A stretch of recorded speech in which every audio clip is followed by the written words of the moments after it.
We'll pick back up inside of Papa Zotel's tomb.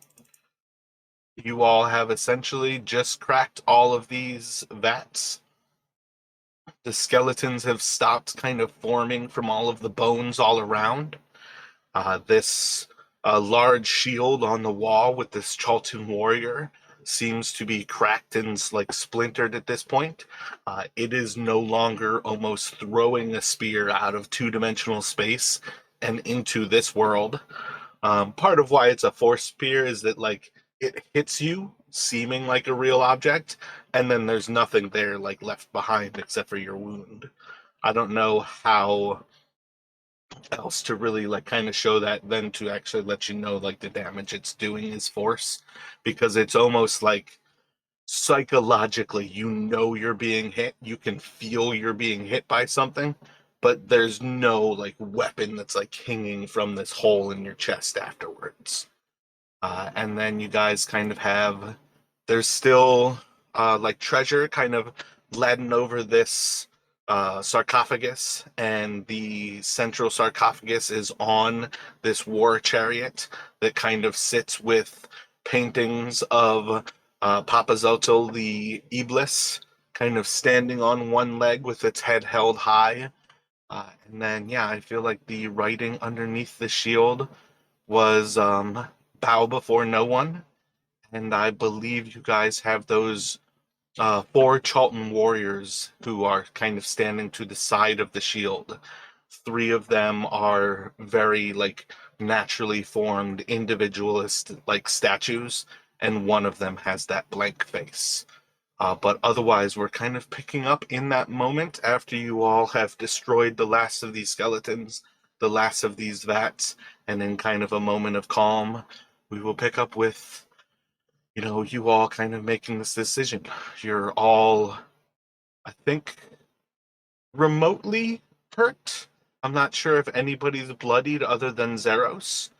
Zeros was close to death in how things were going and was saved by good group teamwork towards the end there.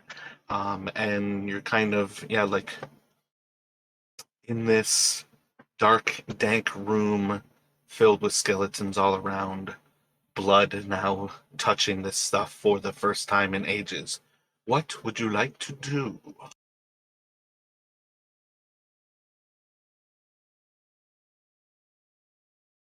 Was gonna say that Terran is also blooded because I think it was after the last hit from the shield, he got hurt pretty bad. But Yeah, I do feel like that last attack from its spear was pretty massive. I feel like it was like 40 something damage before you even did the evasion. yeah, down under half. But otherwise, I think Quinn's doing pretty well.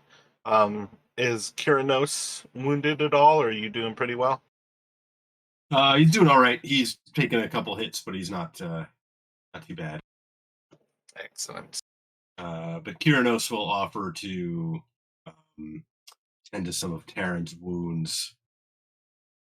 Um, at least he can do for them rescuing him. So he's going to cast Cure Wounds on Terran.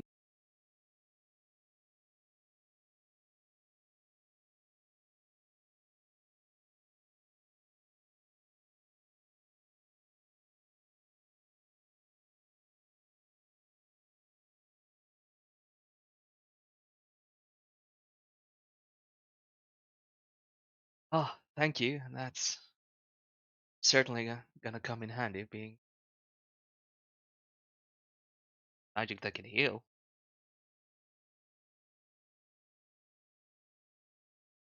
I probably have a bit more in me, but I've found it's always best to keep some in reserve.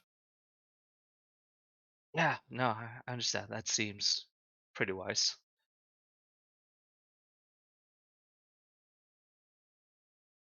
Oh, and as remember, I don't think we told Kiernos about like the Curse of Gods that we have. I'm thinking Terran's gonna tell him now, warn him. in case we open the tomb. It's going on like that. On the other level, before we got down here, we opened some of the tombs and seemed to have been inhabited by the trickster gods that lie within them. Just a fair warning in case we open this tomb. Whoever touches what lies in there might be inhabited. I see. I appreciate the warning.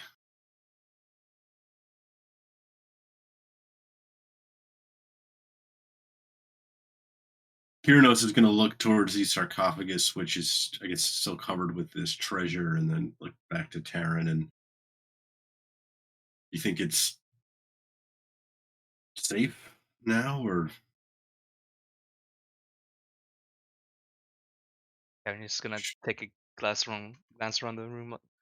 Well, the vats all seem destroyed, and they don't seem to be making any more of those skeletons. So I think it's as safe as it gets. Zeros might note that in the other tombs if we've left the tomb and come back, it seems that things kind of reset themselves. We would just note that to Kyrinos.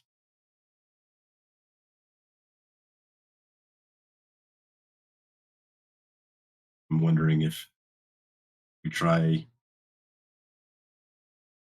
opening it, whether it might cause the vats to reform or skeletons. Perhaps now that we've dealt with them, I could try bowing to no one again. Might do anything.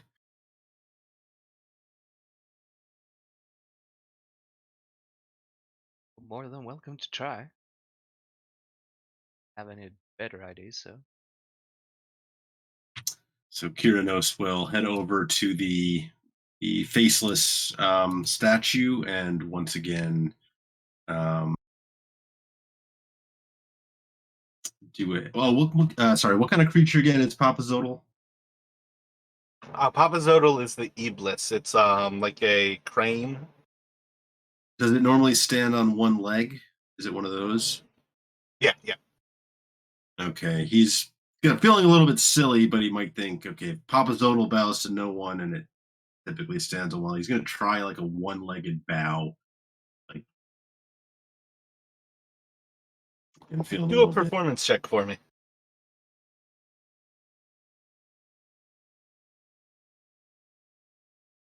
So you feel like looking at some of the actual like art on the actual the chariot that the sarcophagus rests on, you can see that there's always like one leg almost kind of arched backward. Your knee doesn't bend like that, but you can basically arch a leg where one foot is almost up to your other's knee and kind of represent that as you kind of take a bow, and maybe with the idea that you bow to no one, also not necessarily bowing your head. Does that sound kind of what you're thinking? Like where Papazodal doesn't necessarily bow, you'll bow, but just not dropping your head? Or do you still drop your head? Maybe, yeah, almost more like kind of like rotating his body, like kind of swinging it like till it's almost like perpendicular rather than just his head. Like I guess what I mean is, like, are you trying to kind of maintain eye contact? Oh,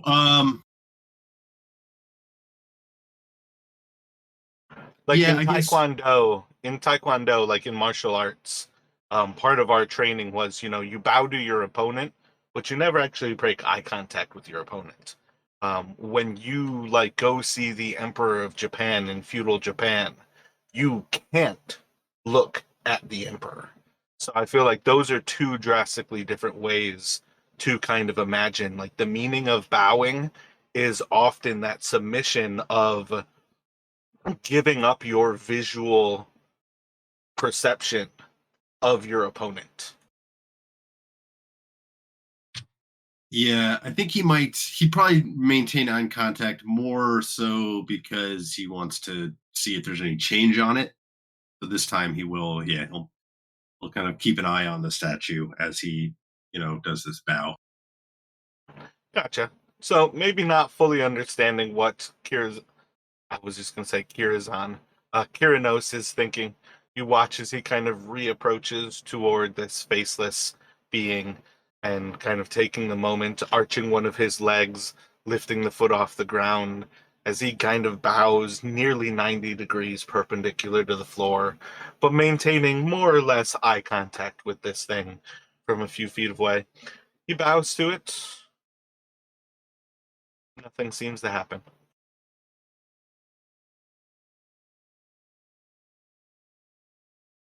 So Kyrnos will kind of straighten, maybe kind of catch himself almost falling because this is a weird angle for him. Um, yeah, look back towards Taryn and I like to imagine like with like kind of a flourish from your like say staff or like one of the objects that you kind of carry. I think you kind of described it as you have almost like a short staff and then you picked up like that staff of the ram head. Something like that where you kind of like extend out and behind yourself would do really well to counterbalance yourself forward.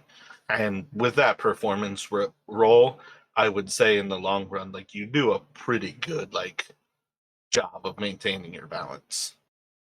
It's gotcha. like fit for a king kind of bow. Right. Okay.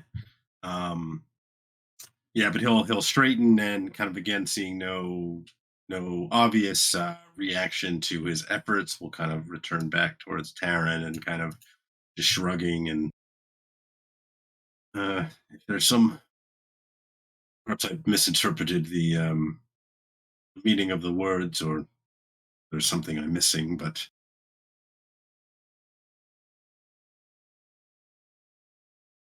if what Zero says is true, then perhaps we probably try to figure it out before we take our leave.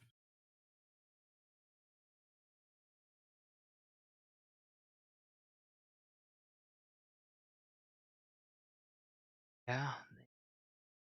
Oh,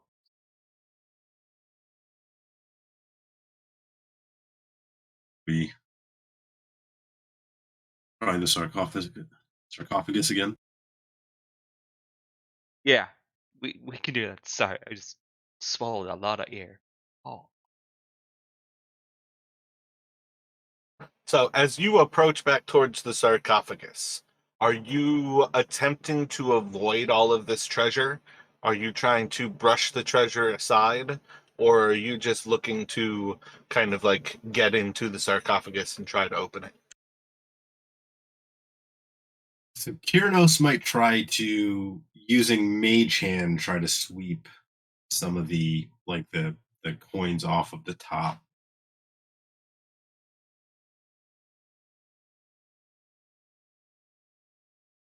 and Terran seeing Kiernos doing like magic to sweep off the coins below us, try to avoid the coins as best as he can.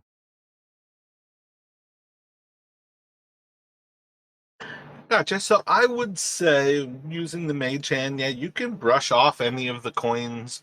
Like there's some other metal objects that are still like more substantial, but I don't think there's anything that would come close to multiple pounds, let alone the 10 pounds that mage hand would be limited at. So it's more or less that you're kind of like scraping away and clearing away some of this treasure. There is a solid amount of gold kind of strewn across this. Um, I'd say roll a dexterity check here for me and don't roll a one. And this is more to see, like, yeah, if you hit anybody with the coins you're pushing away. So I'd say taking a few moments, probably another like 5 or 10 minutes, you can kind of clear away. There is a substantial amount of gold sitting on this sarcophagus, but you can clear it away. And yeah, have access to the actual sarcophagus. Maybe kind of like piling things a little closer to one side towards the back of the chariot so you're like a little safer to not touch any of the gold from, say, like the right side of the chariot. Yeah, you try to kind of keep it mostly together, kind of like make one pile, one larger pile, rather than just scattering them kind of all over. But after like the 5-10 minutes that he kind of is able to do that, he'll look towards Taryn and kind of, well, I think I'm probably gonna need some help. Lid looks rather heavy. Some help here. Yeah, no worries. And I think Ty will even like take out the crowbar just for safe measure.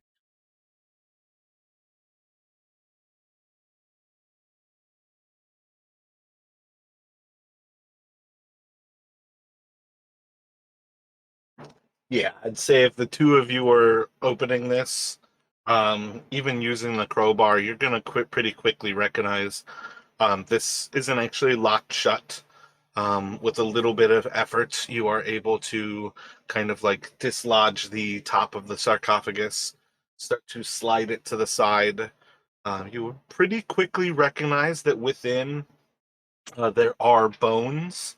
As you get the whole like lid of the sarcophagus off it, you would see that they are indeed bones of a bird. You would see these very long, um, yeah, I mean, realistically, just long kind of arm bones of the wings, these long leg bones of the legs, and then the kind of like tiny skull and long beak of the Iblis kind of head. And then inside of the sarcophagus, there is another piece of gold, and this is a kind of amulet that sits right next to the actual skull of this creature. The amulet would probably be kind of almost imagine something kind of yin yang, where like it's like a bird almost kind of folding in on itself. Um, but realistically, there's no description of it. I just feel like a cool little like swirl of a bird kind of makes sense, where it's almost like the wings kind of make the top and the bottom, and the head kind of like separates through the center. So Kyranos is going to look towards Taryn and towards the amulet, and then back towards Taryn. Well, I have always wanted to meet a god. You mind? Oh, go ahead. I already have one. Don't want to say inside of me, but yeah. All right. Yeah. So with that, Kyranos will reach in and try to remove the amulet. So reaching in to pick up the amulet doesn't take any effort at all. You can kind of like slowly start to cradle it, almost expecting something to happen, almost expecting to see some sort of vision. Everybody else would probably have a pretty similar kind of moment as they've seen these three separate spirits already inhabit themselves on 4 different occasions at this point now. And when you reach in and touch it, nothing happens. You pick up the amulet and just seems like a gold amulet.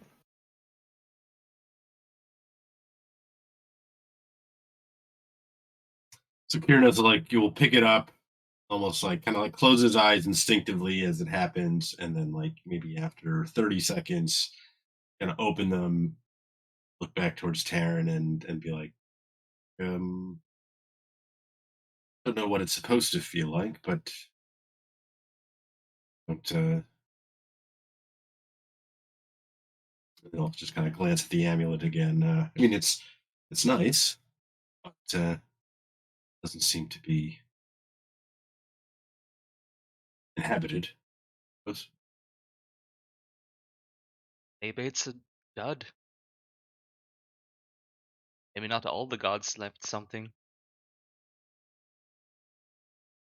to inhabit. I don't know. Maybe it's this one doesn't want to talk.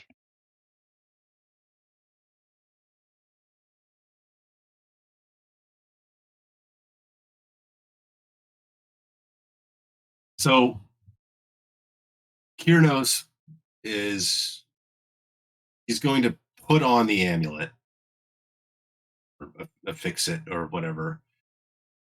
And now he's thinking, okay, if this maybe this was Papa Zodal's, and now he thinks, okay, what if now I bow before the faithless god? Because I think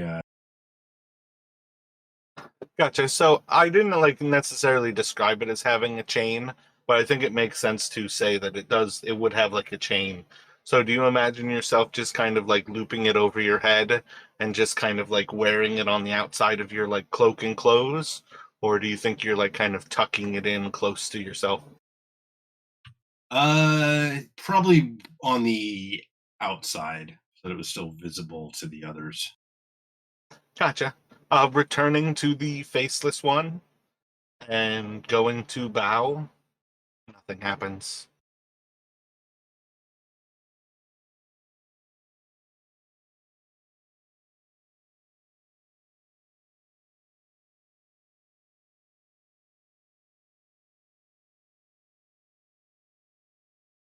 So Kyrnos is so within the sarcophagus itself. So aside from the amulet, are the bones? Does it look like there could be anything like underneath or else in the sarcophagus, or is it pretty clear that it's just the bones kind of littering? Like, does it look like they're like piled or they're kind of scattered throughout the bottom of the sarcophagus?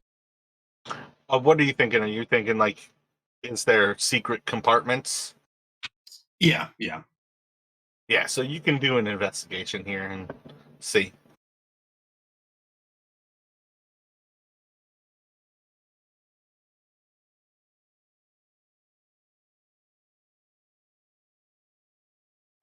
Yeah, kind of looking through, checking, feeling for any sort of like extra areas, any sort of loose kind of edges or anything. It seems to be a pretty straightforward sarcophagus. It maintains these bones. There's a little extra space in it, but as far as things go, the sarcophagus is more, say, like humanoid sized. Um, you wouldn't necessarily know this, but the others could kind of confirm pretty much all of the sarcophagi are this same size, but nothing about it seems any different. Nothing about it seems to be like hiding anything at all. Gotcha. And then this just like looking on the map, like is this shadow like bird like shadow on the map? Is that something we can actually see? Is that something that's actually there? I think that's something somebody created in the art. I don't think it necessarily doesn't have to be there, but I can't quite figure out whether they were just adding wings or if it's actually supposed to be something. Because I see two different wings, and then it almost seems like a bug is the other one. Because I feel like there's kind of a wing here, there's a wing kind of here, and this thing almost looks like a bug to me, but I really don't know what those are supposed to be. Um, Technically, in the book, I feel like it's almost black and white. There's none of that in the ground. Okay, just want to make sure it wasn't something that would be relevant for like trying to figure something out. So I kind of figured probably not, but just want to double check. Think those are supposed to be like shadows of flying like cranes, just like the one on the downside is like upside down. Oh, like there's the head and there's the leg. I think more like over there's the legs on this one, and then there's legs here on the top one. There's one wing, and I think that's supposed to be like the other wing. Like it's barely I there. could, I can actually see that this is like the head, the wings, the feet of one. So there's probably a head underneath Quinn, the wings, and the foot of the other. And then this might be two on top of each other. I'm not sure what this part is because that almost looks to me like it's two or three shadows laid on top of each other. Um, without spoiling things at present, I think those shadows shouldn't be here. Okay.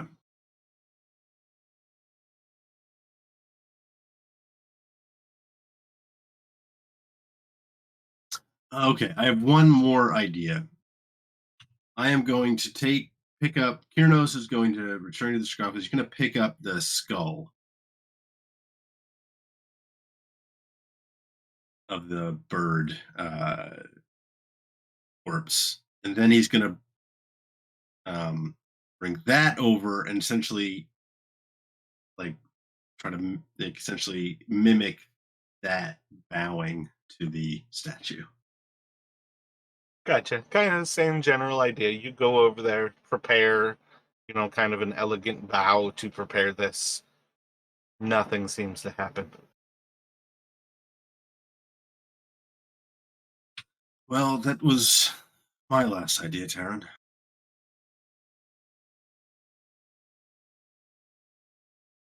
Yeah, I mean, don't really have any more.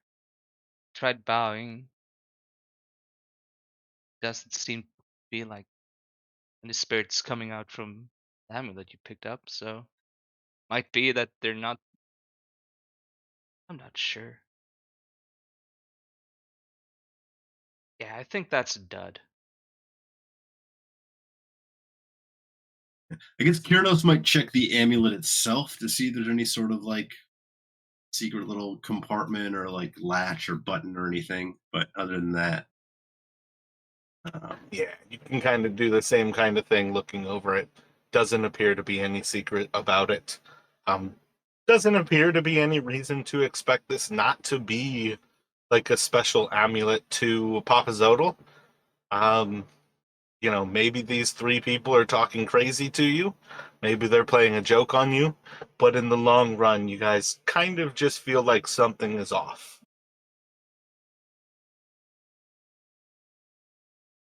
well, perhaps it'll reveal its secrets if it has any in time. But he's gonna look over the gold still in the room, but then thinking about "Hmm, perhaps we should simply go. Are you looking over the gold, like considering taking some of it? Yes. Gotcha. So you can do a perception check if you're just looking at it. You can do an investigation if you're trying to figure out like what's in front of you. He didn't really have the thought to like look super close, so I'll just be perception.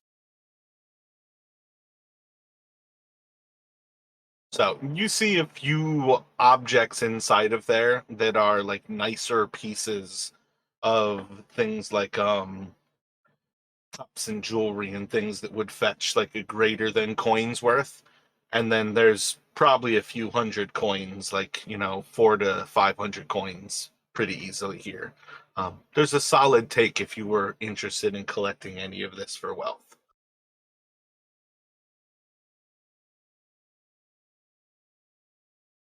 Yeah, I think his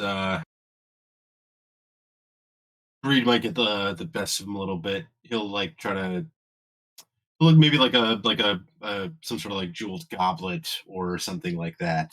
Um, More so than the coin, he might just pick out like kind of one choice piece to take with him. Gotcha. So everything here is purely gold.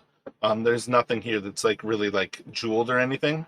Gotcha. But you're basically kind of like looking at the difference of like there's like cloak pins, there's like cups, or probably another bit of jewelry like a torque, which is like a wound, like tensioned bracelet. Yeah, and maybe some like a cloak pin that would suit him. Yeah. Gotcha. So yeah, you can definitely grab a golden cloak pin. Taryn, let me get how do you feel about as he's like reaching for like one of these golden objects? What are you thinking here? Yeah, Terran is gonna be a bit skeptical about it. He's like thinking like everything so far is trapped or in one way, so he's thinking like it's probably cursed, but not really gonna hype up about it right now.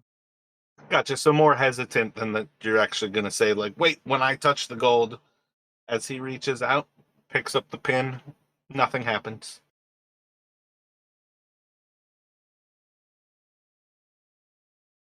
Are you just going to pocket the pin, or are you going to, like, put it on your cloak? He'll go ahead and put it on, I think, yeah. He probably has like a very basic one that he'll replace with this nice new gold one. Are you putting back the skull of Papa Zodal?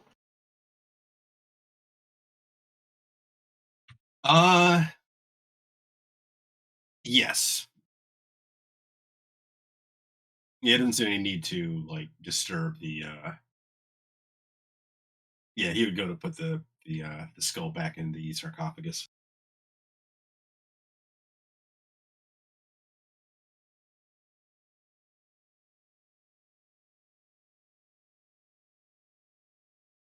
Gotcha. So you guys have that kind of like drop down gate with the zombie, like, I guess the bodies probably fell out with the heads cut off, but you've kind of got that gate ahead of you.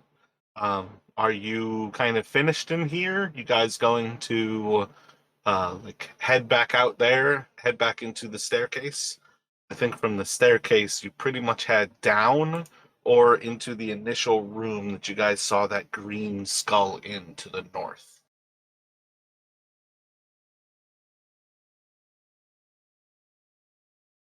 Suppose we should be thorough. No? Yeah, probably. Something important behind. Is that what you're thinking? Kind of like all four of you go back to the door, all of your strength combined. You kind of like go for 1, 2, 3. Everybody push through and kind of throw it behind you. Yeah, yeah. I think that's pretty much the only way we've got to get back to the other side. Gotcha. Yeah. So door slams down again behind you. Um, not going to make you roll for it again. There's not really any tension to that kind of point. I feel like begging for you to roll ones is kind of in the long run a dangerous thing. But I think with a little less like, or a little more patience to it, and like a little more time to make it happen, you guys should be able to time yourselves pretty well. But you can kind of head back up and towards the staircase that like leads to the next level.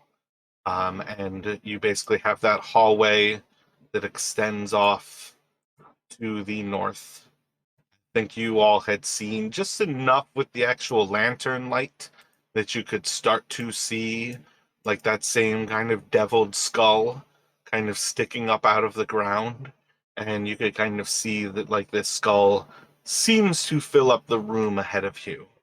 Um, how are you guys kind of marching here? Were we doing, what was it? Terran, Kyranos, Zeros, Quinn? I think that sounds good to yeah, that sounds about right. Yeah, I think that was the order. Gotcha. And Kyranos, you're doing the light spell on just an object. Yeah, so he has a he'll recast it on like a sling stone that he's holding in his hand. Kind of palm open now to like just have it the full light. And then if he needs to like turn it off or direct it, he can kind of do that. But for now he's just kind of keeping it open to let the light kind of shine out.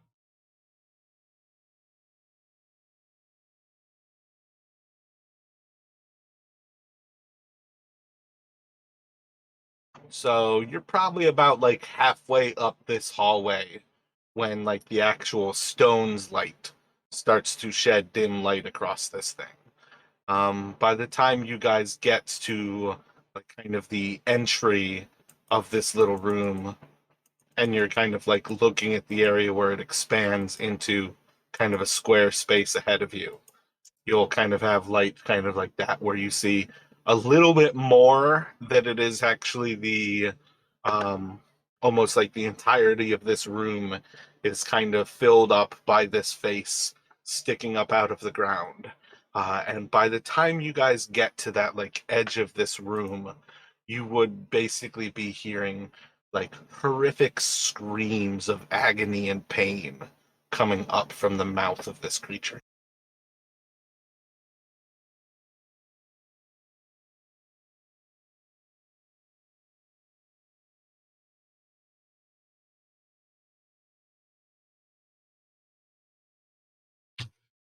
Is there any way to tell what do these screams sound like human or is it just too hard to tell?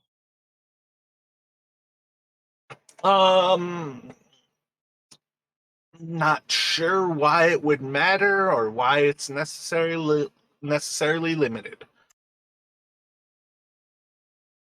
What are you thinking? As far as I'm concerned, it could be perfectly fine to be all manners of screaming.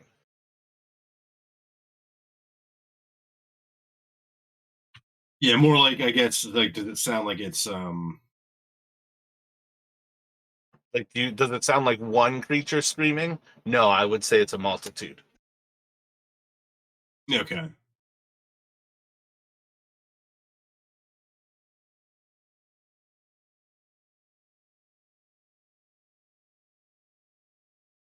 And does it seem to be does it seem to be emanating from the mouth? You guys could go further into the room and just and like investigate a little bit closer. But if you'd like to roll a perception check from beside the mouth, you most certainly can.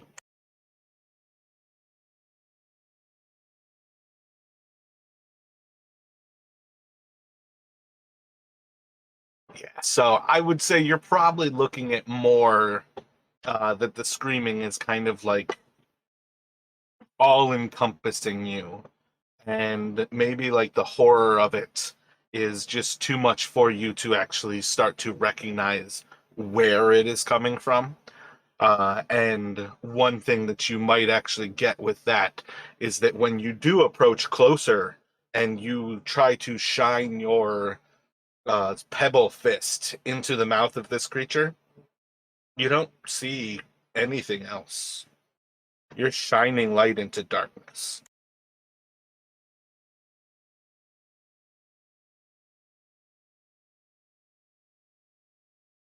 Karen would, I think, like try to Uh, investigate the whole face, like try to see if he can find any writings, anything off about it, like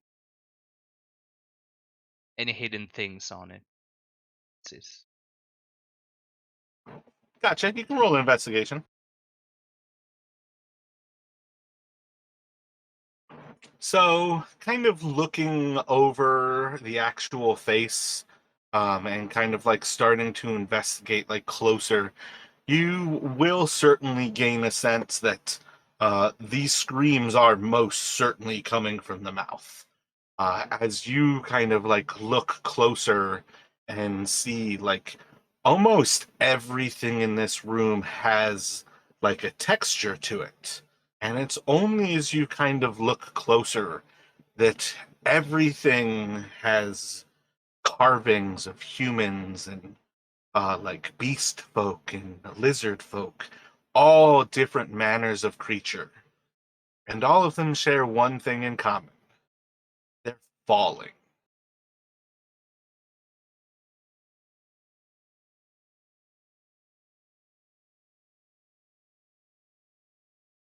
and I'll share that with the others. Like this doesn't.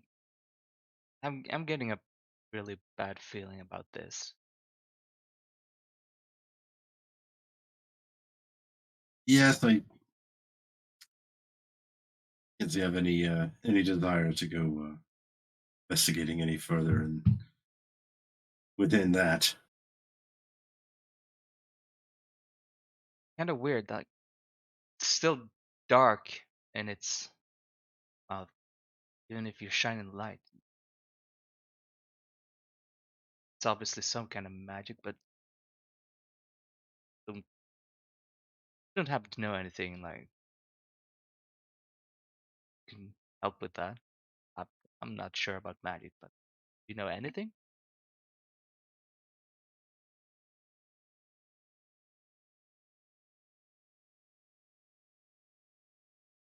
Well, if it's magical darkness, it's theoretically possible it could be spelled away or counteracted by something, but I doubt my skills are up to it. How many of those stones do you have? Would you mind tossing a stone into the mouth? See what happens? I was actually thinking something along similar lines. Oh, come on. Somebody stick their head in there. Uh, so Kirinos is going to hand the lit up stone to Taryn. Just ask him to hold this for a moment, and then he is going to actually kind of take out an actual sling and um, try to sling a stone kind of into the maw. Kind of like listen for any sound of like hitting anything or Gotcha. So this one is not lit up. This is just the stone. uh yeah. Yeah. I didn't think of trying to Gotcha. do a lit one, so Roll a dexterity check.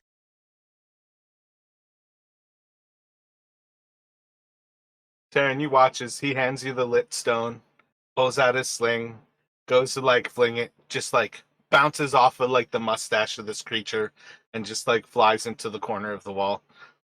You can try it again, get it into the mouth. You hear the stone hit something, hit something, hit something. Actually, no, you probably wouldn't hear a final hit as the screams themselves are still kind of echoing through here. But at least kind of an initial two like kind of bounces. that suggests perhaps it hit something and then fell hit something else. Fit with that iconography you found, Taryn.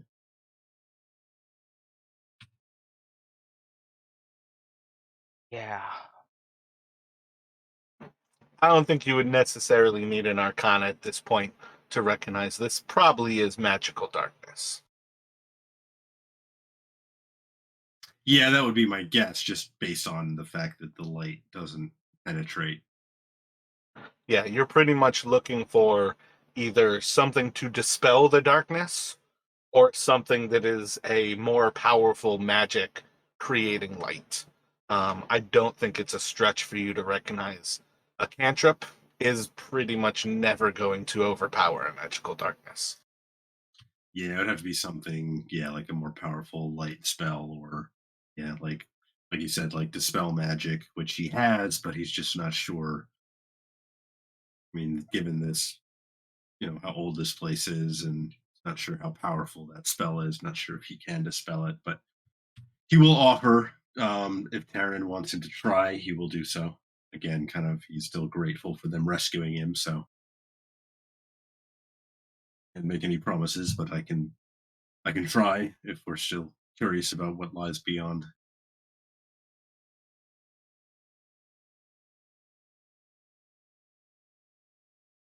I am curious, but maybe not the best idea. I'm not really sure right now. Oh, let's do this, and Taran will take out a coin and heads we dispel it, tails we just go to the next level. All right. I'll roll a d4 and like odds are heads and evens are tails.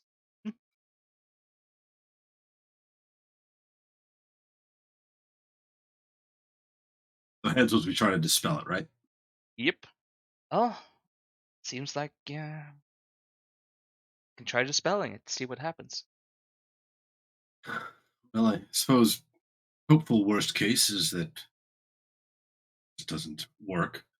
So Kyranos is going to try to cast spell magic at 4th level.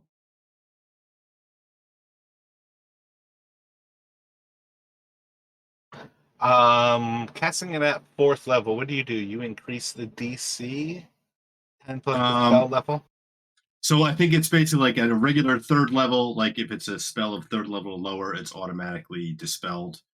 If he casts it at 4th level, it's a 4th level or lower spell is automatically dispelled.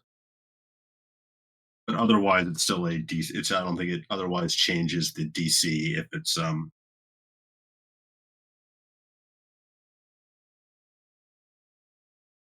yeah. So if it's 4th level or lower instead of 3rd level or lower, it Gotcha. should automatically work.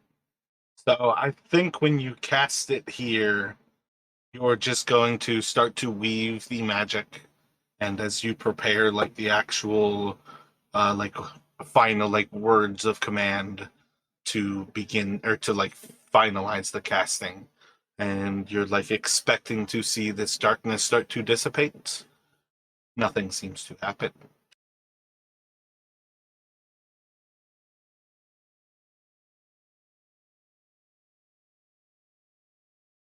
See, what gets me though is there's a check there. On a successful check, the spell ends. Yeah. So if it's higher than 4th level, then it's a DC check of it's just 10 plus the whatever the spell level is. But But I feel like you should be rolling the check.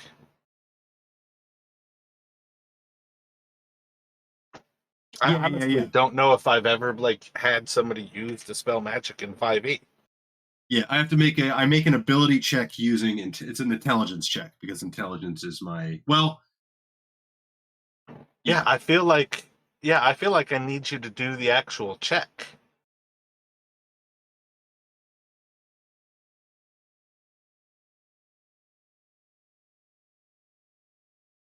Because I feel like it has a chance to defeat it. The thing that confuses me is my thing says it has a DC of 16, which, if there's no check on your part, means you have to cast it at 6th level or higher. Yeah. I So feel that like it should makes sense that work. you have to actually make a check. Yeah, And you it's have making +4 to the check. Yeah, it's make an ability. So no, it's make an ability check using your spellcasting ability. So my spellcasting ability for wizard is intelligence. So I make an intelligence ability check versus a DC of 10 plus the spell's level. So if this is a DC 16, that suggests it's a 6th level spell. Oh, that's what it's saying. It's talking, yeah, it's just confusing me because it makes no sense for it to say that's what it is. I'm getting confused by that line, the DC equals the spell's level, because I already know the spell's level is 6. Yeah. Oh, you were thinking the spell level of the spell that I cast. Okay. Precisely, yep. Yeah. So yeah, when you cast it there, you do break it. It made no sense to me that you don't get to roll, and that's part of what was confusing me. I'm like, it shouldn't have a set DC. You should have to roll a check.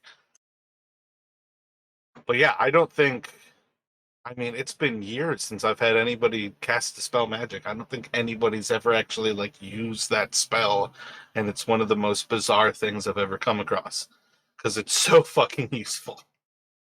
I don't know why that's saying plus. I mean, 17 should still beat it. I don't know why it's doing +6 though. It's your intelligence and then probably proficiency. That's your spellcasting modifier. Well, because our proficiency is +4 at this point.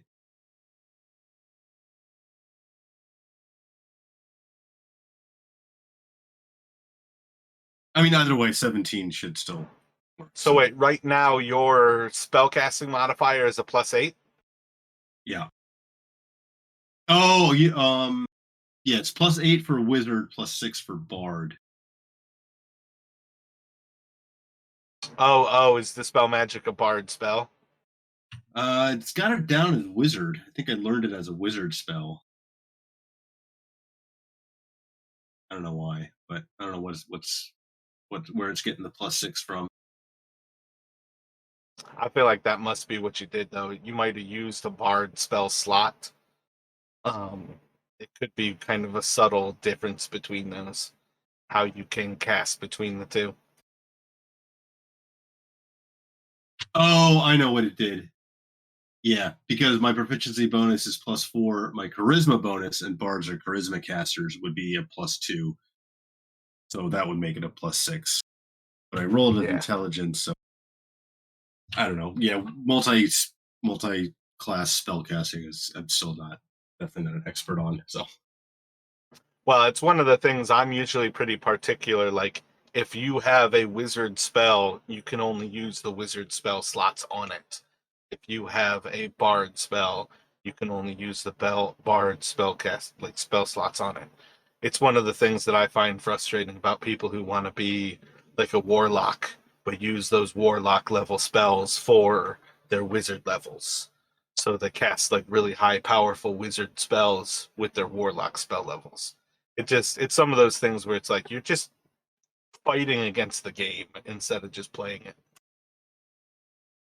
yeah, I mean, I think the way 5e works is it just combines all the spell slots and goes off your like spell casting levels. Like they don't keep separate. Like warlock is Well, different like because it's packed magic. paladin and warlock is where I feel like you get it the most, because paladins are half casters, warlocks are half casters as well, but they have super high spell slots. And paladins want to burn those spell slots for smites. It's just one of those things where, to me, I feel like there's a big difference between like playing for fun and when you're gaming the system, like min maxing stuff and like theory crafting. It's the same thing as like coffee locks. When you try to make a warlock who never has to sleep, but they just burn everything through sorcery points to always have super high spell slots ready. Right. Yeah. Yeah. I guarantee I am not. I'm not a min maxer. So if I did anything like that, it's definitely not on purpose. Well, yeah, again, like I have a feeling like you kind of saw there, that's like doing a charisma check from your bard. It's just one of those things where I think D&D Beyond keeps a little bit different spell slots because it does recognize that you have two different classes with them. Yeah, because like I see on on my spell list on D&D Beyond, it says like wizard or bard, but detect magic is a wizard. So I'm not sure why it would have. But anyway, I don't want to take any more time with that.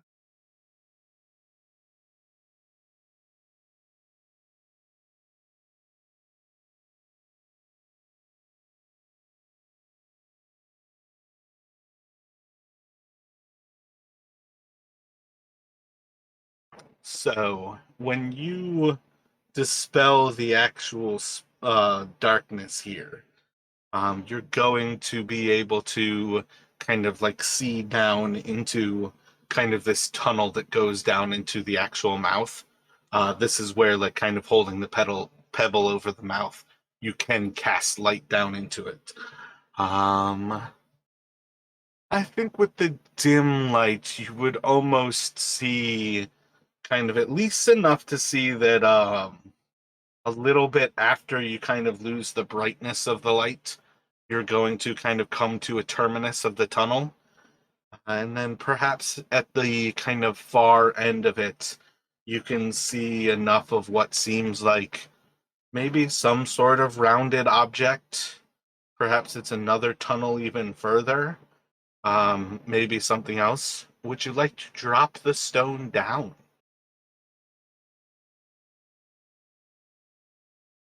Yeah, he's got more where those came from. Yes, he will. He will drop down the lit stone.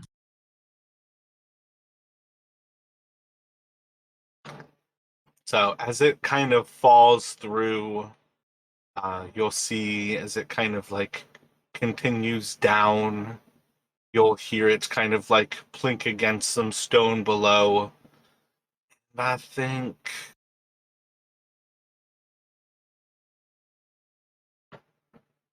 I feel like I don't have Fog of War on this one. 1 second.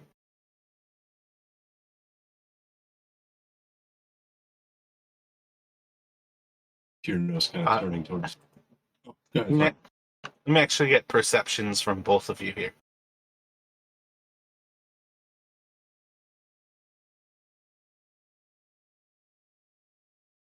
as it kind of like plinks down into this room below. About to reveal a little bit below you guys. It's probably like 5 by 5, so maybe you can see like 10 or 15 feet in here. Roll a d8 for me, please, Justin.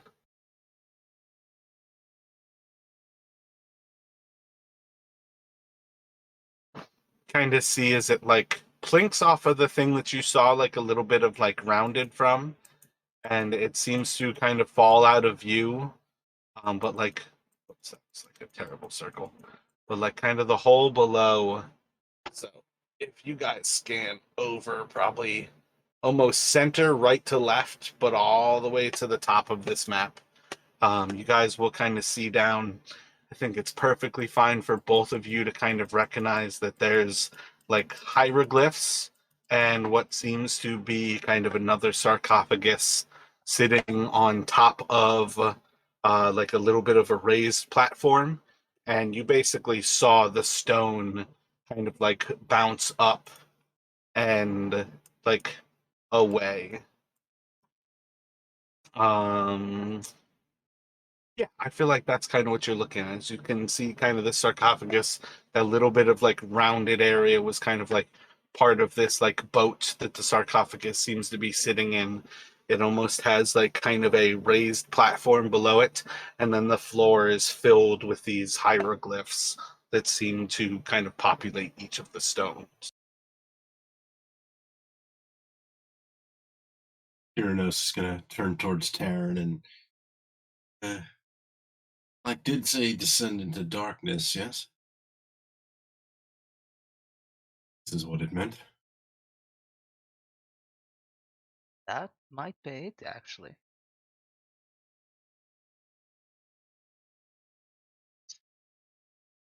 Seems to be another tomb down there, so.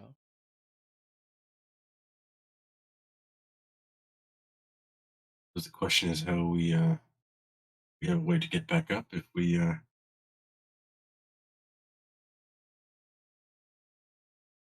See, I have some rope. Let's check how long I have. I have a 40 feet rope. I feel like you guys should have. I think you only cut one of your ropes, so Yeah. theoretically. I still have one full 50 feet rope, so I have 90 feet total. yeah, and you'd see Kiranos has a coil of rope also strapped to the outside of his backpack. Probably still a little sticky from the webs, but wise should be usable if needed.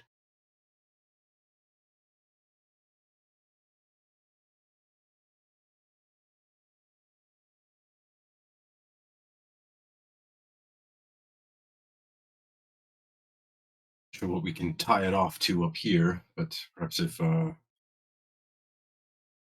Quinn or Zeros stayed up here with the one end of the rope, the others descended.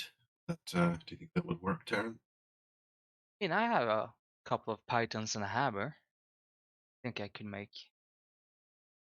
for us to tie the rope on.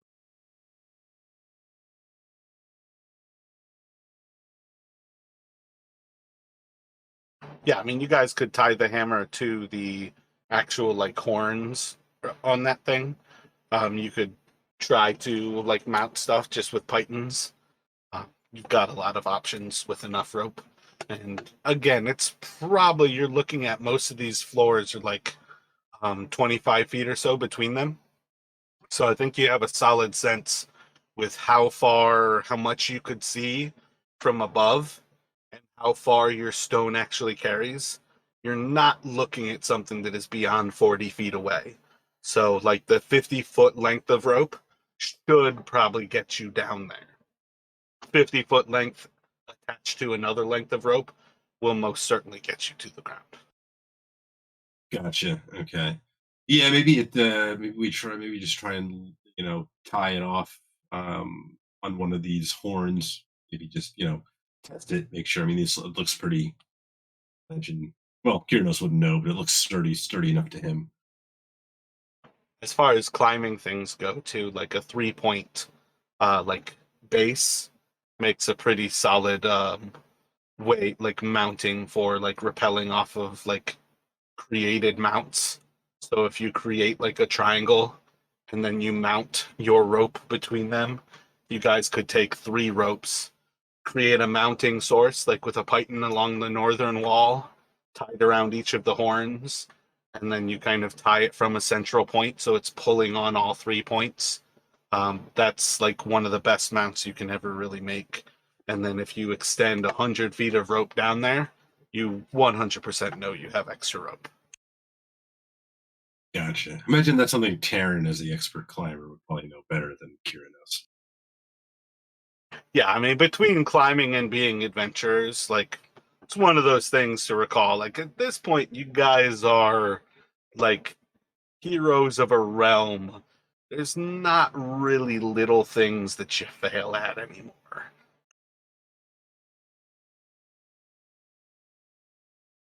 But yeah, if that's the best way, then I think Taryn would suggest that we do that. Tie together 250 and do the triangle. Gotcha. Yeah, so you can use 3 of your ropes to set this up, and you guys can start to descend down into that room. And I'm going to pull you. Oh, yeah, of course. I don't actually have this one broken up into individual rooms. Take you to the main map. It's going to be really big. And as you guys kind of descend into this room, let me have. Well, first person's Taryn, you can simply place yourself down there. Let me have a strength check from whoever follows Taryn. I think Kira should probably be the next one down.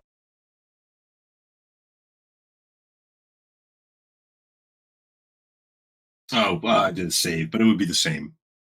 -1. Oh, yeah, you're good. Unless I can use athletics, in which case it would be +1 instead of mine. My bad. It shouldn't have been a save, but you don't have strength proficiency. But yeah, you could do athletics as well. But again, I wasn't necessarily looking for a high DC or like even a 10 DC. Gotcha. Okay.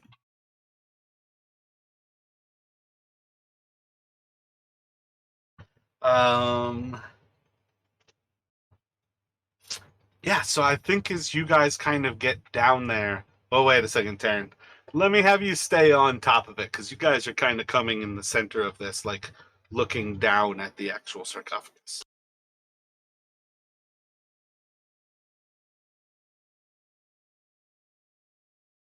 Like, I guess realistically, if your first inclination is to walk off of the, like where the sarcophagus is, that's perfectly fine. Well, yeah, I But mean, normally, I kind of want to describe it to you before you actually like have a chance to move. all right, then I'll just take away my token for now. No. I want your token there, but I mean, I feel like you guys know this place is trapped. Climb down the rope and be cautious. Oh, okay. Now I get you. Then, okay, so I'll stay. If you climb down the rope, the first thing that you touch, you have to touch. So be slow to touch a second thing is kind of my point. All right, then I get you. Then I'll basically this would be where I climb down. I think that would be where the rope is, or Yeah, that was kind of what I was getting at.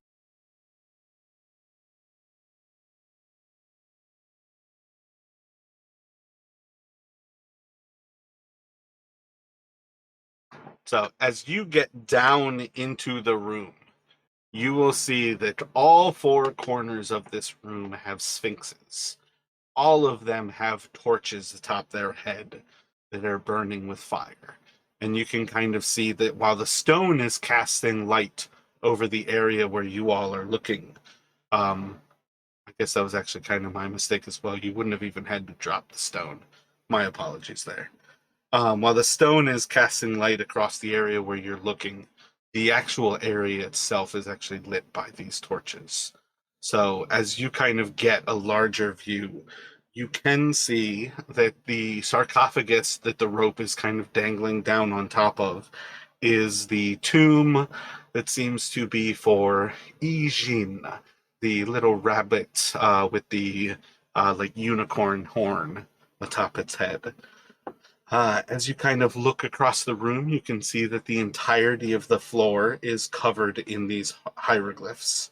And then the actual like area that you're like coming down on is a large boat that has the sarcophagus in it, and that rests atop kind of a little bit of a like flat-topped pyramid that I think is about 10 or so feet above the rest of the floor.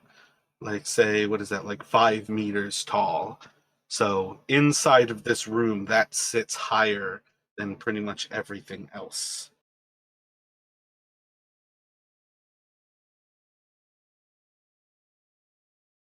And then you would see that inside of the room, there would appear to be one area of the wall that would be an exit, were it not blocked by a large stone, and that is off to the east of you.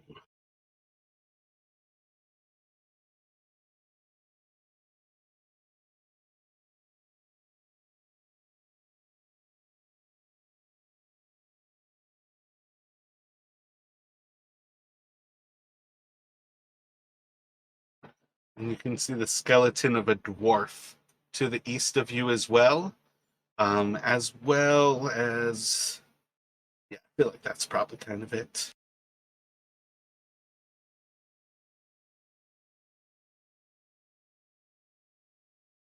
So when he comes down, I assume this is where I might have gone too quick to actually invite Kyranos down as well. But as he kind of reaches the barge, is Kyranos basically following directly after him?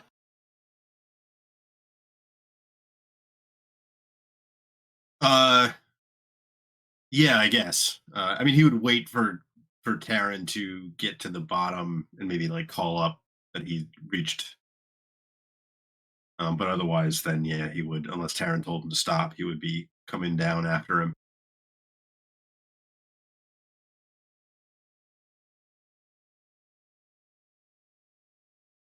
Yeah, and if Karen is bottom, he's what he sees. He's gonna call like, "I'm down. It seems safe enough where I am right now. Nothing seems to have triggered it yet, at least. So come on down."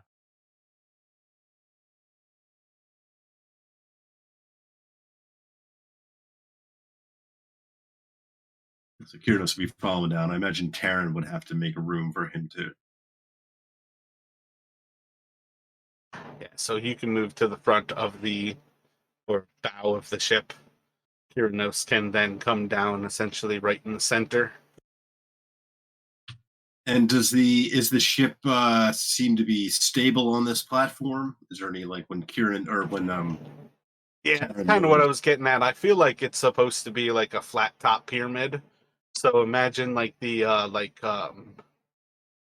like pyramid with like the eye on it, the all-seeing eye, where like the top like third of the pyramid is cut off. I feel like it's kind of like that, where it's almost like a ziggurat. Um,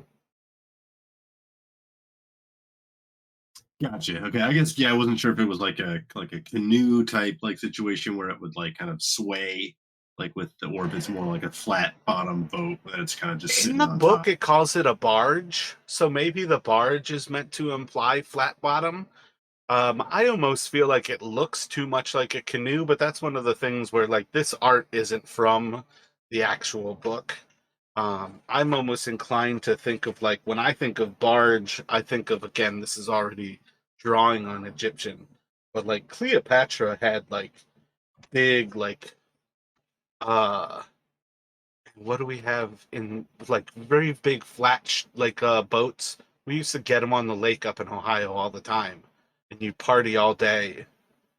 Catamarans, is that like the two prow, like with a big flat, like almost dance floor of a center. I don't know. That's what I think of when I think barge, is kind of a flat ship. I feel like the canoe look here is probably the artist rendition.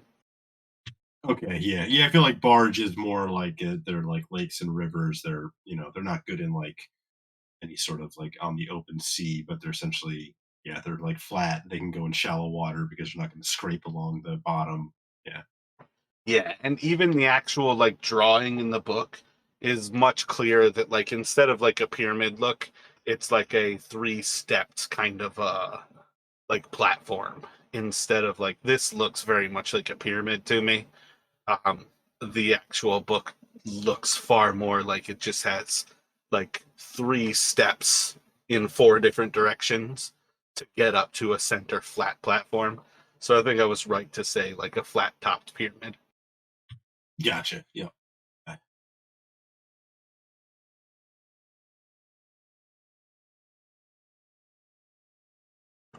So you guys are quickly running out of space where you've placed yourselves. Are you calling to Zeros or to Quinn to come down? Are you asking them to wait behind? What are you thinking?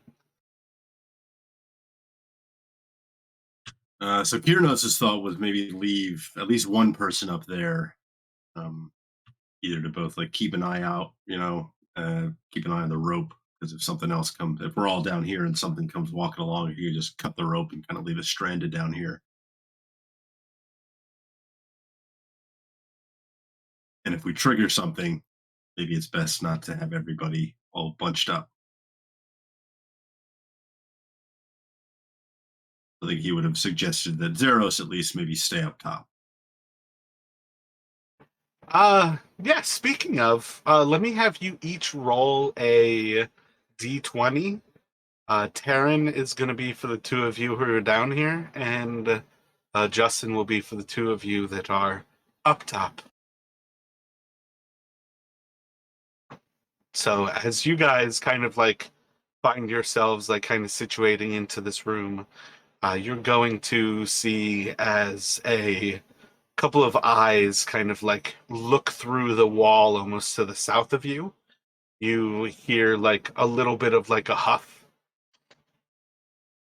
and then they disappear.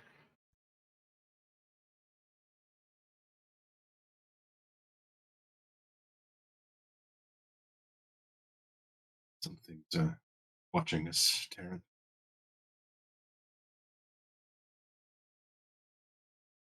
Yeah, I can't. It's just this place is weird. That's all I'm gonna say.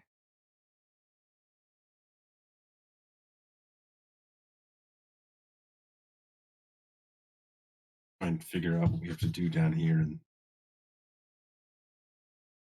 get out before we find out what those eyes belong to.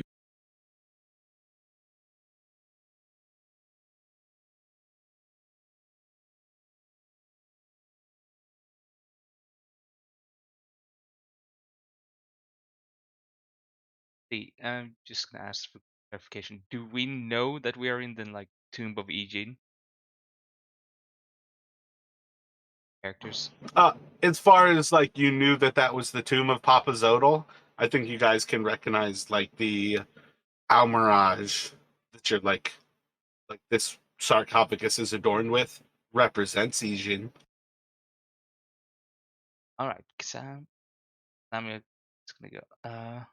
Before we got here, we had to go through a couple of tombs on the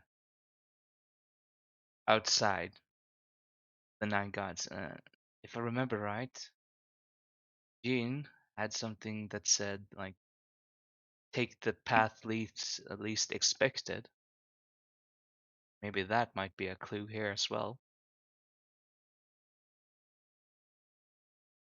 Remember from the legends that it's Eugene seemed to be reckless, or he valued recklessness.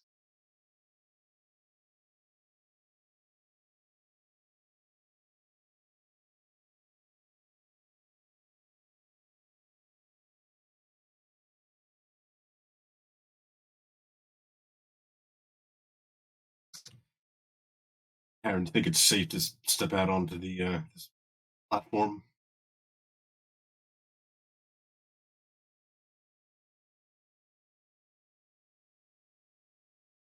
Think so.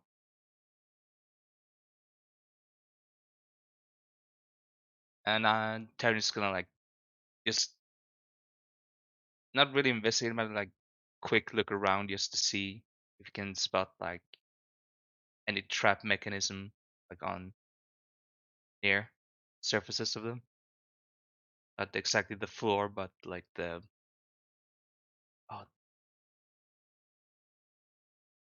the flat topped pyramid.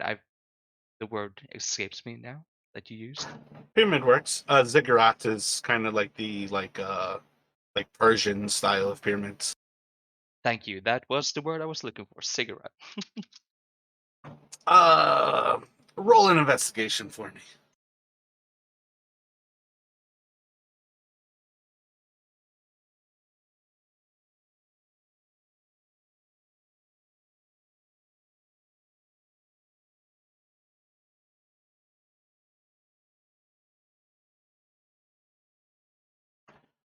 Yeah, I'd say like kind of like feeling around like the actual like edges of the ziggurat with your 10-foot pole, trying to take a look over like the edges of the barge or the boat. Doesn't seem to have anything about that is trapped. Yeah, and seems safe enough. Karen will actually take a step down.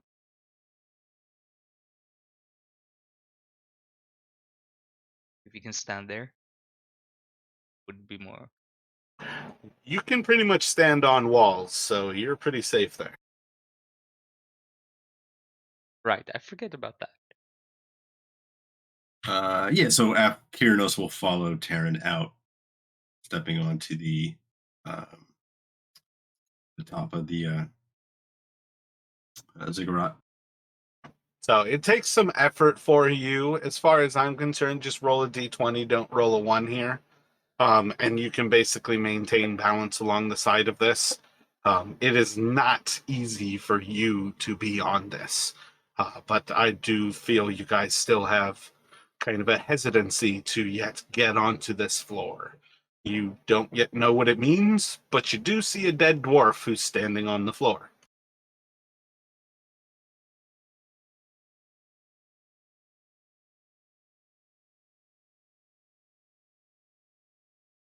I imagine there might be some pattern to these hieroglyphs.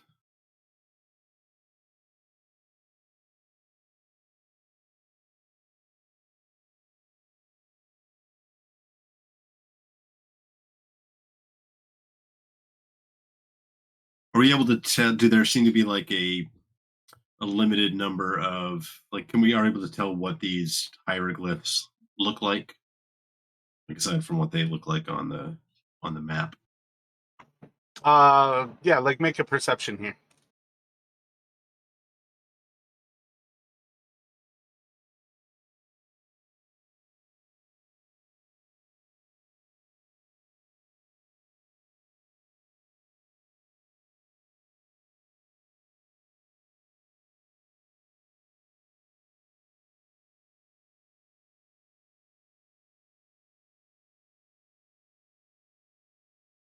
All right, so like top left is definitely the scarab.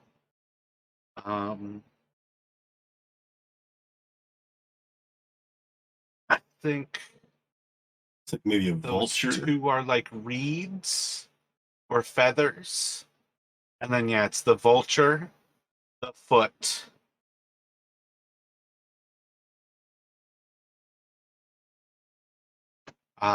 Let's see. I don't think close to you is one of the serpents, but you can kind of see one off to the right and to the left of the like prow of the ship. The serpents are almost like cobras with kind of extended necks. The foot. Maybe it's the scepter that is kind of like the top right of the pyramid. Almost looks Like like a metal detector. Yeah, it looks like a hook to me. Yeah, metal detector, I feel like, is a solid way to see that. Like to the left of Terran, I think that is a door. Or maybe the big loop is the door. Almost looks like a Maybe an urn is immediately to the left of Terran. And the door is just kind of like an upside down U. yeah, it looks like maybe an archway, like meant to represent a door. Yeah. Yeah, arch is a good way to say that, yep. So I think scepter, reed, urn, door, vulture, serpent, foot. I think that's what you can come to, that there is approximately 8 of them. So yeah, I think the 2 feather things are the reed. I think we've successfully identified the other ones.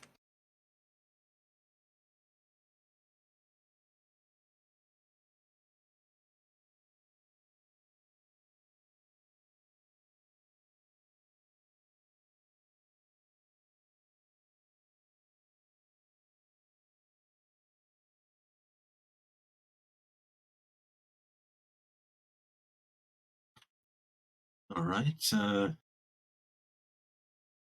Are we able to tell? Are we able to make out what symbol the dwarf is lying atop of, or is his body covering it too much?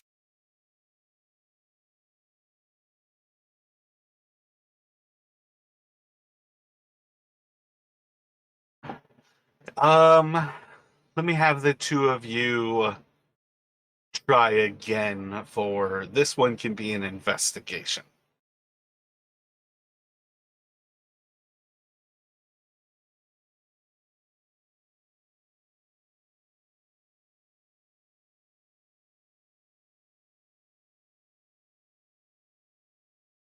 So let me first ask the 2 of you, while you're looking at it as Chris and Justin, do either of you have an idea of what it is?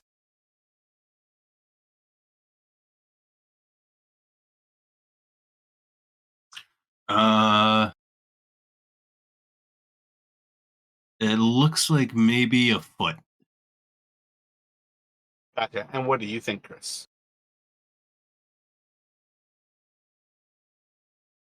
I think that's the only thing I can get it to as well. I think you guys are correct in that assessment. I don't think either of your roles were amazing enough that I was just going to give it to you.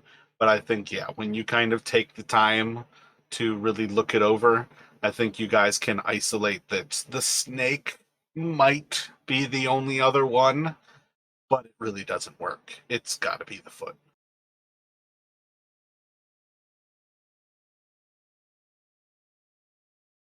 And then again, like I don't know if this was well enough said. This was kind of in passing. The only part of the walls here that seem different are right off on that edge. I don't know. Did that just show up highlighted at all? No, it's Right. You like said there's right like off the edge. a big stone that seems to be blocking a potential like doorway or way out. Yeah, that at least reveals like a little bit of where that stone is, basically directly to the right of the boat. And then the eyes that you would have seen were kind of down. Yeah, it's still the same thing. I have to reveal a little bit more so it shows up. The eyes are kind of down to the south and center of the room. Um, so you have a sort of an idea that on some level this corpse probably walked into the room and stepped on the vulture. And then it stepped on a foot and it died there.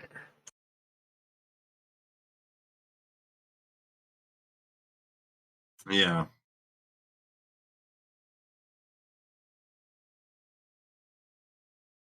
Trying to think if we've come across anything that would suggest one of these. Any of these are. Let me get perception checks from your minions, please.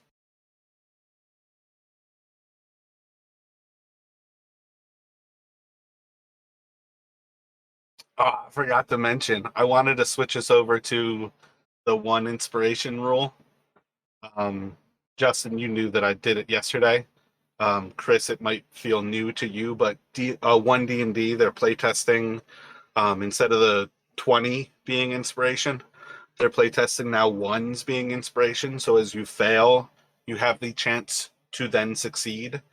So I don't mean to surprise you here, but oh wait a second, Chris did the recap. Both of you guys should have inspiration here. So yeah, that gets thrown away. But keep in mind, guys, that that's how we are doing inspiration. Like you can get more and more inspirations once you use them.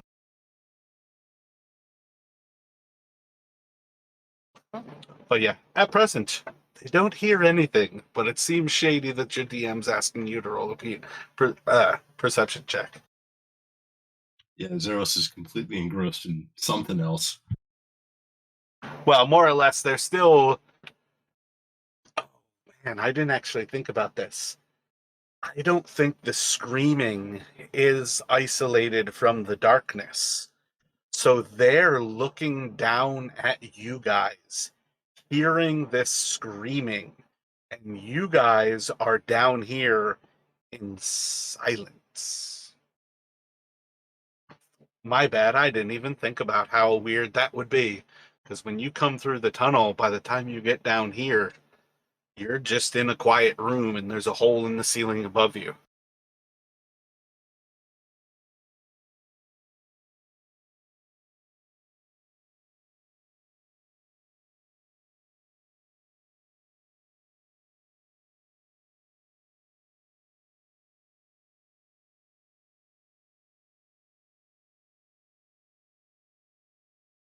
Hmm.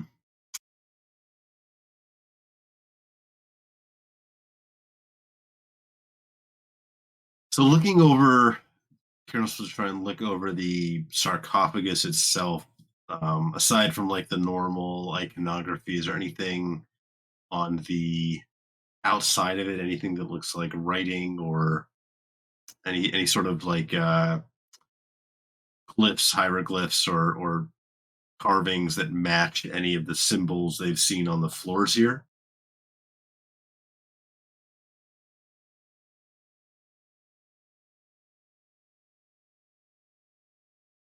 Probably have to climb back in, I guess, to get a closer look.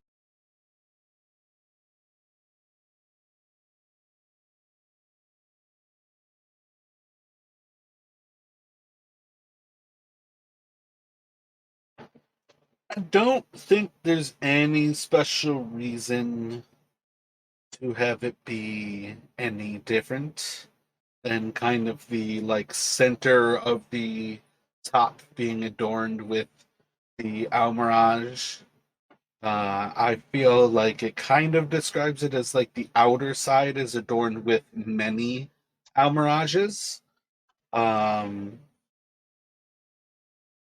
as far as things go, I don't believe there's like any sort of writing, any sort of reason for that.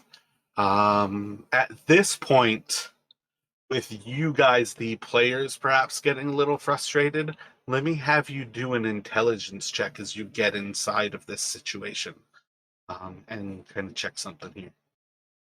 And so just like kind of thinking the vulture is probably safe because the dwarf isn't dead on the vulture.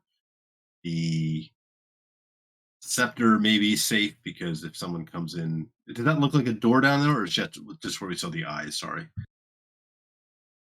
From that side, it's basically just like two tiny kind of little slits in the wall. It's almost just this point where like you hear like a little, you heard like a little bit of a huff, and you basically saw like this area where your attention kind of draws to for a moment, and all of a sudden like the eyes like move away, and then it's like darkness. Um, Okay.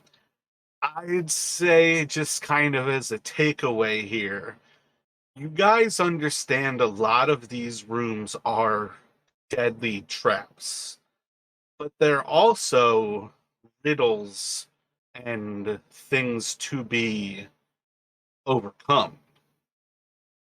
You might have bypassed what would teach you how to go through this room. And you guys are now in the center of it. You weren't necessarily meant to do what you've done.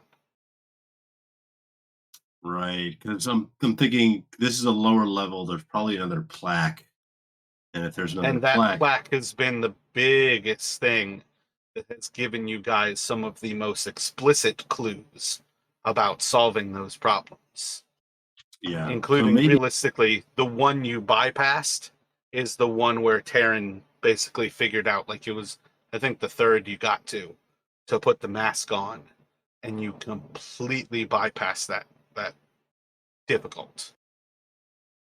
right. So maybe our best bet is to climb back up and see if we can find some more information that might help us deal with this before we just try trial and error and get ourselves killed. Yeah, that's probably for the best because I mean the traps are deadly down here.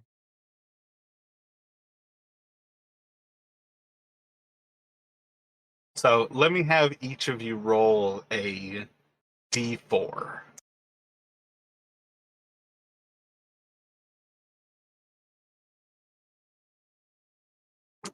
Who's going first as you guys go to climb back up? Kyranos, second one down, will be the first one up. Gotcha. Roll a strength athletics for me.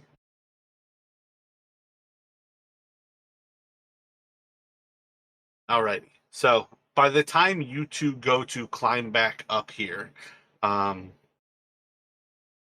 kind of already rolled for some other things to happen. And you guys are going to kind of arrive around a pretty similar time where the screams are no longer too loud. And you guys start to hear that there are deep, loud, thumping footsteps approaching. What are you all thinking as you kind of get back up to this upper level? And you start to hear the sound of, can you guys think of what makes really loud kind of thump, thump, Yeah, rhythmic footsteps? Karen is immediately gonna think about that flesh golem thing that attacked them in the fountain. He's pulling out his daggers and telling the others to get ready.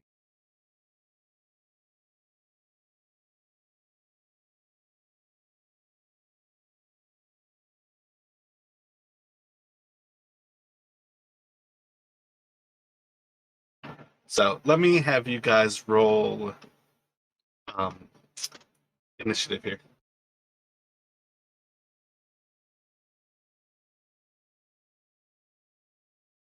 A little winded from climbing the rope.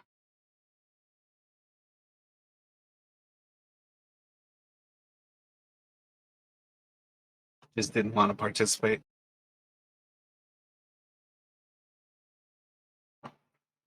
So Taryn, you hear something approaching that hallway, and you've got the sense that it is essentially like just on the other side of the hall, essentially still inside of that grand staircase.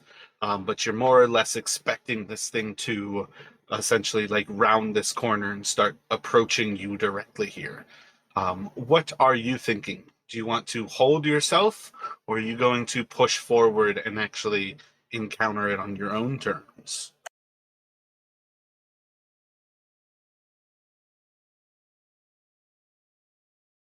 I think Karen would probably hold. Gotcha. So, do you want to hold an action? Yeah, from where he is, he's. Can I? Yeah, I'm gonna hold an action to throw one of the knives when it gets Gotcha. within range. What would you like to do with Quinn? Her, I would want to step up a little bit and then hold an action to attack an enemy who gets close. That maybe? Yeah.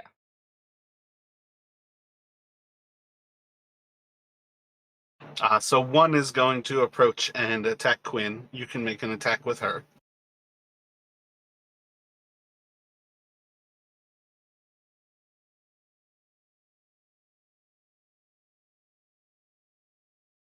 Don't I get from Tyron as well as he throws a dagger? Oh yeah, my bad. You can make your attack with Taryn as well. So as the first of these creatures rounds the corner, the first thing you guys are going to see that these things are much shorter than if you're expecting these like conglomerates of different fleshy pieces. This is not necessarily what you were expecting.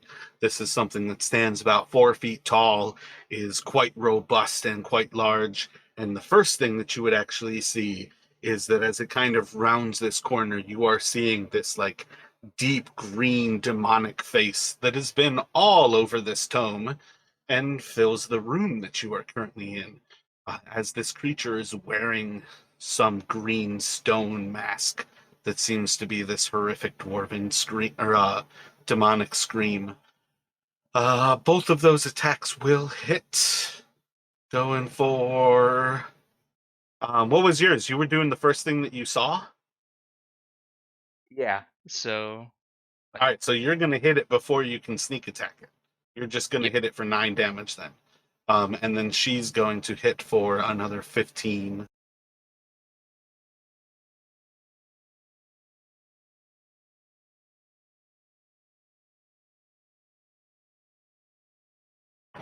And kind of quickly following behind, you guys are going to see is 2 more of these creatures round the corner. And they are going to close beyond as they basically like kind of rush down this hall. All of these creatures are kind of like wielding a like large battle axe. They all seem to be kind of this decrepit white flesh, almost like raggedy clothes, raggedy beards, and they all wear this same kind of green demonic mask that has this horrific scream to it. Let's see. And I think each is going to kind of swinging its weapon into you. Yeah,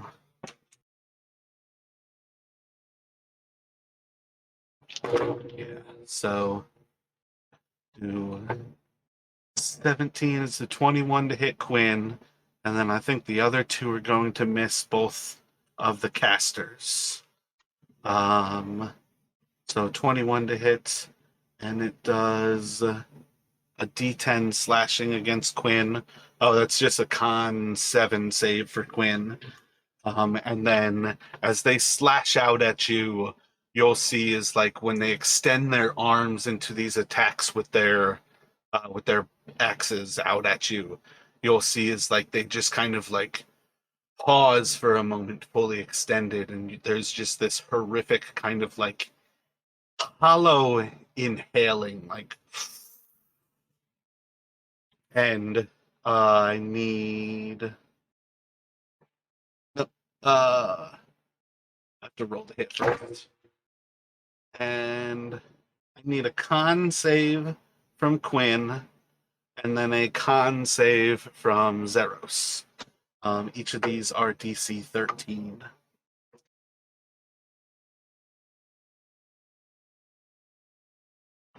All right, so Quinn is going to lose a hit. Oh, wait, both of you are going to lose a hit die until you long rest. You cannot have that healed again. And then I also need each of you to make another Constitution save. This is just con 5 to not also lose a wound.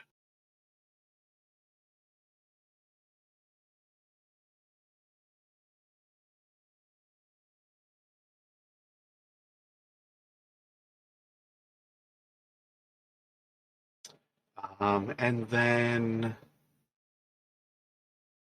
this is where you guys will hear the actual thumps of these large feet.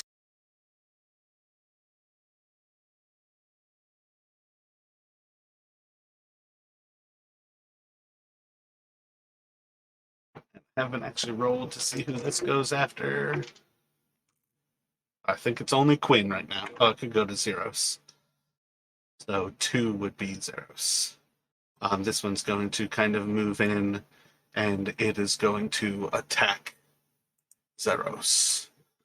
2 slams.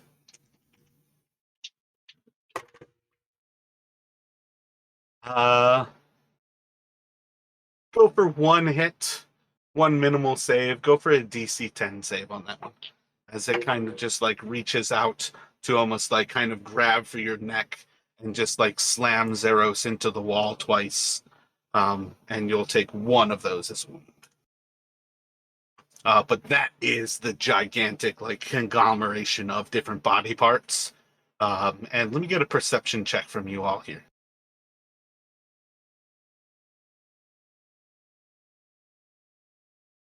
Kyranos, you actually can see like one of the shoulders, like the right shoulder of this creature, is actually still bearing kind of the pauldron across its top.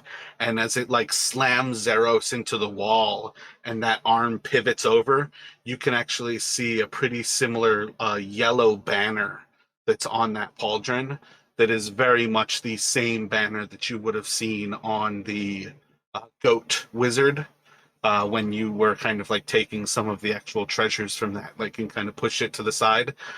You have a reasonable understanding that at least the right shoulder of this creature was probably somebody who was inside of that creature's warband. But it will then go to you. What would you like to do? So Kyranos is not too happy about getting trapped down this corridor here.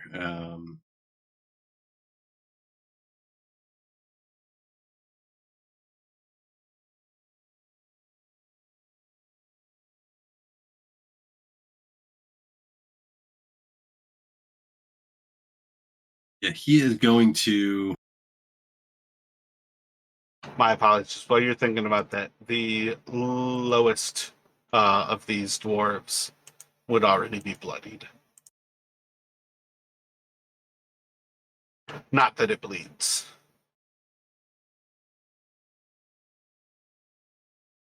Okay, let's see.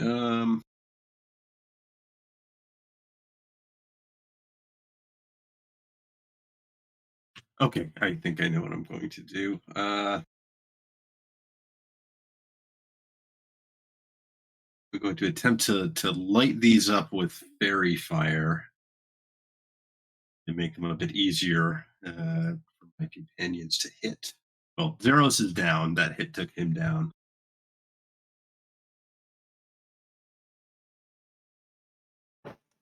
Does fairy fire light up everybody who's inside of it?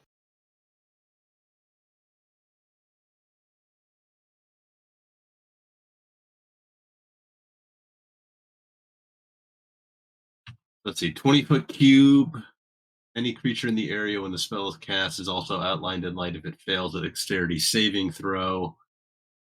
So you could, well, you will definitely light up Zeros because he is right now. Oh, no, he's not an object. But I feel like he's incapacitated, so he's disadvantaged on dexterity checks or dexterity saves. But you could light up Quinn and Zeros depending on how you place it. Yeah, maybe I don't want to do that. For some reason, I was thinking it was my choice, but that's only the color of light. You're not an evocation wizard, though, right? Yeah, no, I can't shape it. All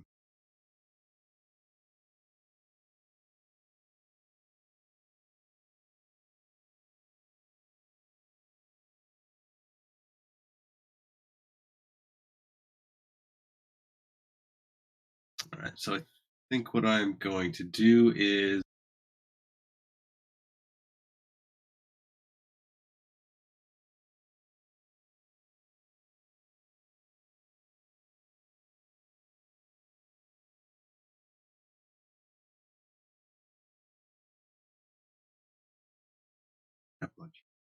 Do you have healing word?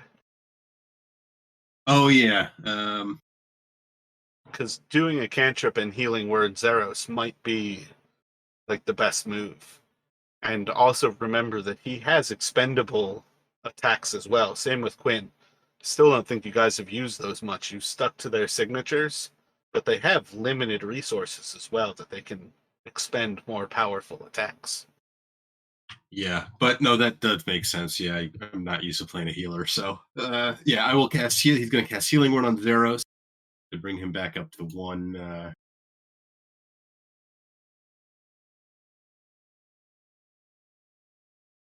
And it's also super useful because he follows right after you, so you guarantee he gets to do something. Right, yeah. And then for a cantrip, I'm going to cast well,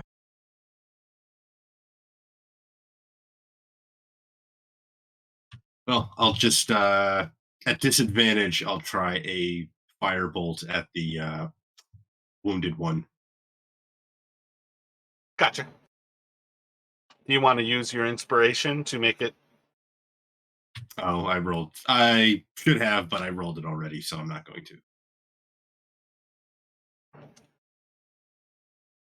to. Solid hit there. Kind of burning into its flesh, and it's going to.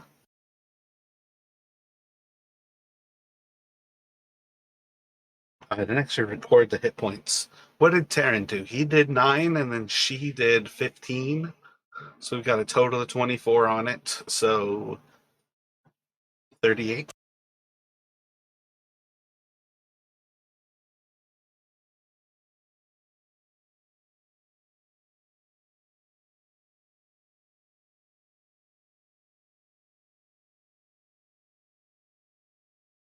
So not quite kill. You can see though that one is definitely on the verge of being destroyed. That should take us then to Zeros. Yeah, so Zeros is going to stand up. He's going to turn invisible as a bonus action. Um, attempts to. Isn't that one his action? I thought you said it was a bonus action with the mouth thing. No, first line. You can use it as an action.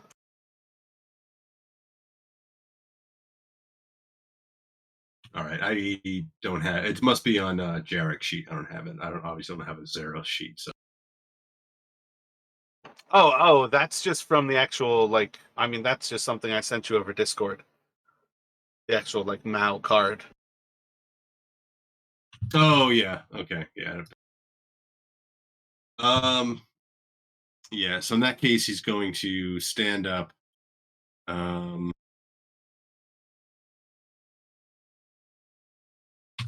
think it's worth it more to try and finish off this one. So he's going to throw a couple of Eldritch Blasts at disadvantage. Bam. I just pinned the 3 cards in Sages and Slayers. So all 3 of the actual creatures that you guys have are currently pinned.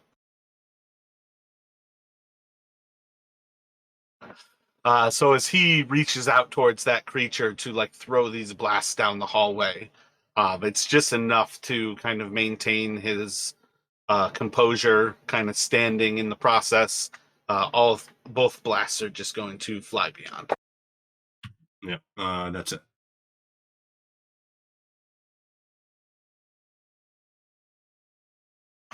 From there, it's going to go back up to you, Taryn. What would you like to do?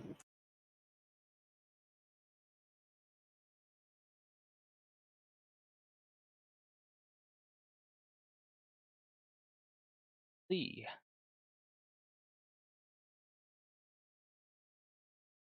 Oh, I counted that. Okay, yeah. I only have 1 dagger on me at the moment. I think you can bonus action summon it back to you. Yeah, but as it's written, it's 15 feet, and I mean, I threw it at one. Didn't you hit the creature? Yeah, but that's 20 feet, right? Like, because it's the one below Quinn.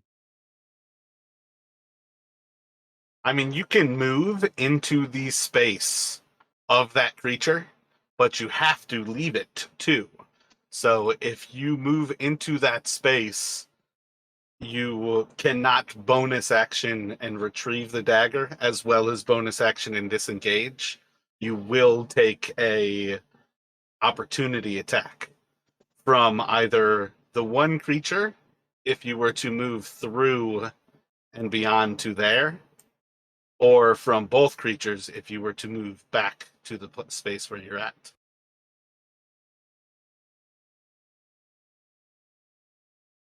I'm gonna move through, and eh, if I get like down here, yeah, I'm gonna summon the dagger, and then I'm gonna attack. I think the one above me, actually. Gotcha. So the one that you were next to is going to swing on you as you pass. 18 should hit you. Yep, and that just about beats it. And it'll do. Oh man, there's no reason that it shouldn't suck your life out. Um, I didn't really think about it at hand there, but it will do 7 slashing damage as it cuts across you with its axe.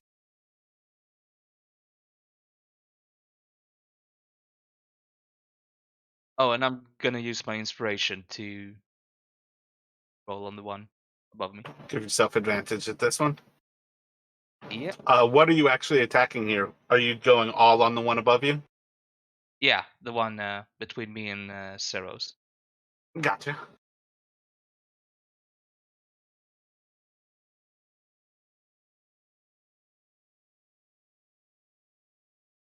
So Almost. 29 definitely hits. And then your offhand? Oh, but can I do offhand? Because I used my bonus action to summon it. It doesn't take a bonus action anymore.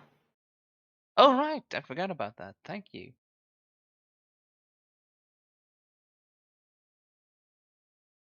And that one is for 6 more. So, is that 29, 35?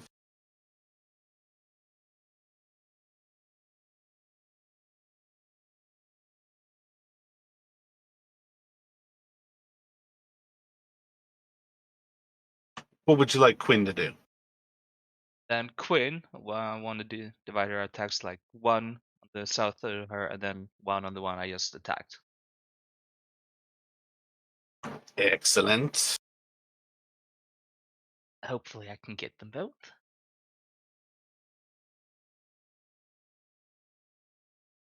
Each of those hits, uh, each of those are going to crush through, kind of destroying each of these creatures.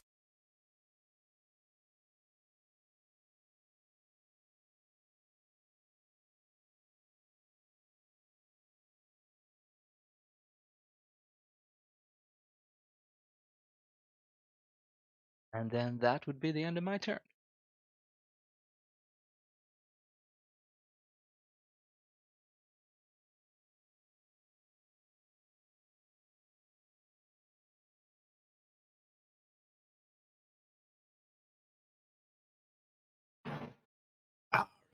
So the dwarf is going to move away from Kyranos as it basically like chases Terran, like sliding underneath it, and kind of like goes for that like initial swing, slamming into the ground, and it steps into him to again swing its axe down on him. Kyranos, I assume you don't have an opportunity attack, but do you want to opportunity attack that creature? Just kind of like barefisted? He is carrying a dagger, so he could stab at it. Gotcha. Its first attack from the axe is going to miss you, Taryn. The second attack is it tries to actually pull the life out of your body. I believe a 14 is going to miss. Yeah, I have a 17 armor class, right? and then the large Frankenstein's monster is going to try to do the same, where it grabs Quinn and tries to slam her into the wall. Both of those, 3 and a 1, both of those attacks are going to miss, as it just kind of like swings for her, and as she like swings for that first dwarf and extends out, it slams its fist into the wall, and you just kind of hear this like shudder from the masonry around you. And then as she kind of spins around to slash into the other dwarf, its next fist fall with like a backhanded fist across does the same thing, and you see once again it's kind of like dust crumbles down from above, and 4 damage to the other dwarf. It will go to Keranos. All right, so Kyranos is going to, he'll shout a word. He's going to Misty Step. To give himself some room. And technically there would be more space out there, like 2 more blocks or 1 more block for the staircase. But are you okay with that just staying on the same map? well, I think if these are 5 feet squares, and that's actually as far as he can go anyway, 30 feet. So. Okay, yeah, cool. Yeah, so he will, and then kind of as he appears here, turn and fire off a firebolt at the dwarf, the shorter one.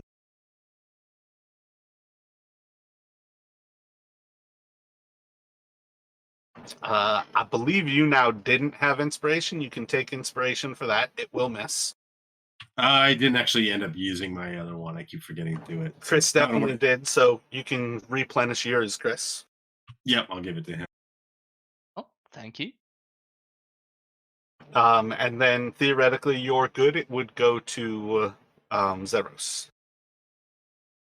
Yeah, so now Zeros is going to go invisible and try to if he moves like back here, would he still have line of sight on at least this one? Oh yeah, you would have like a block line of sight on the dwarf, but you can still see it. It's not in total cover there, but you definitely have. I mean, most of the time on line of sight, it's going to fall into just like ease of use. I usually do something that is not as simple as what they do, but I would normally call that at most it's going to get +1 AC. But most of the time, I want to see you actually roll long before I even worry about whether it's got it, kind of thing. Gotcha. Okay, yeah. So he's going to turn invisible and try to get some distance. Yeah, like one of the ways I would almost kind of suggest it normally is go like snap to center, and you draw a line like that. When you actually look at the box that's in the like at the edge, like a caddy corner to the edge, you can see that at most it's crossing like 25% of that box, that tells you it's pretty light cover. Right. Okay. Gotcha. And then you draw it through there. Oh wait, why is it not snapping to center? Oh, that's really weird. They changed. It starts at the center, but it doesn't snap to where it's measuring to at the center.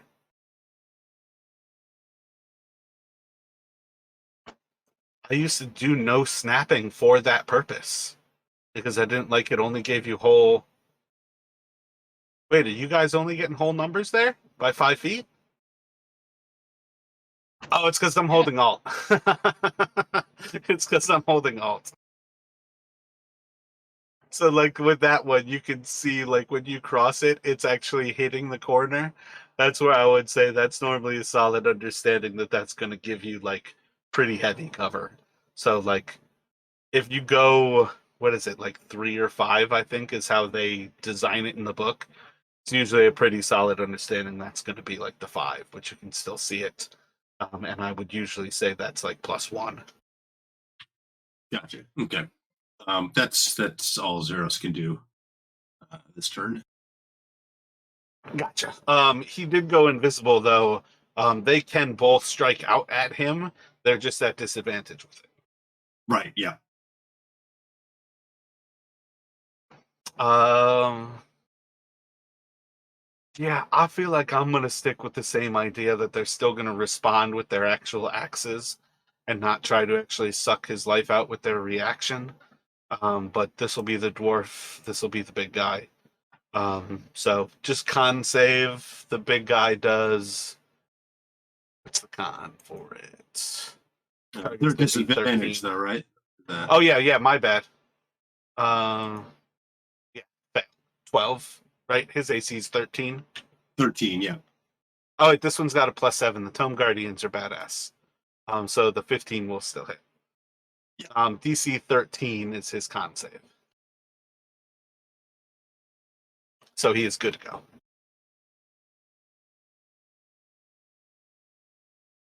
And then you said that is what he can do. It would go back to Terran. Yeah, I'm gonna use my new inspiration to attack the new dwarf just north of me.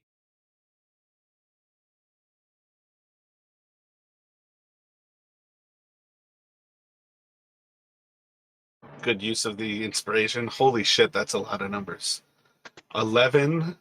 Did it re-roll the 3 as well? Is that the 2? Yeah. So 11, 16, 48. Yeah, on this one, do you want to describe how you cut that dwarf down in a single strike?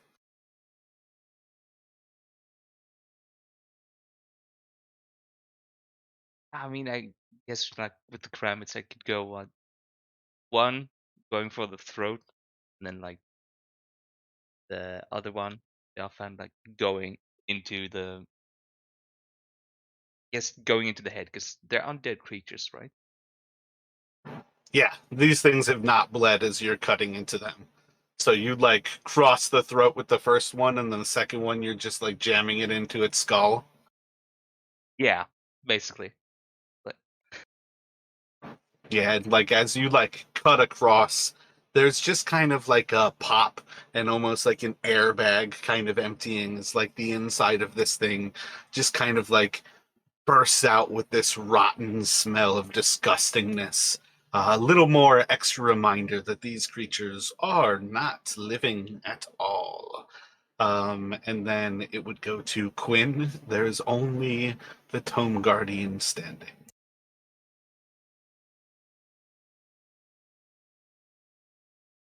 and then with Quinn, because I want to try it out, I'm gonna use her Wongo, the Psionic Assault. That's a DC 16 Wisdom saving throw to see if they're stunned or not.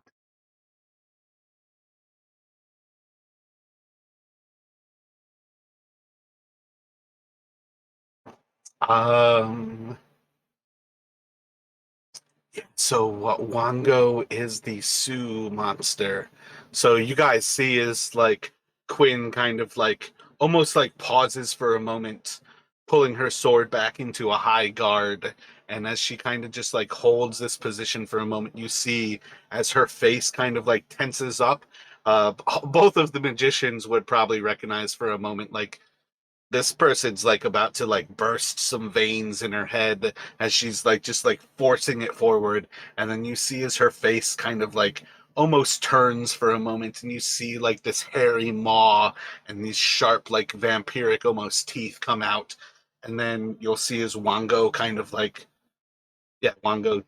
almost leaps through her, and as it like smashes into this creature, just like this wispiness kind of smashes into it. And for a moment, it kind of seems to hold. And then you're going to see as it breaks through. I'm going to go for Zeros will be 6, and I think Kyranos is a 5. So it is going to push past the two of you as it rushes forward towards Kyranos. You guys can both make opportunity attacks with them, and then is going to smash into Kyranos and try to slam you into the wall twice. So 39 and another 7, 45, 46.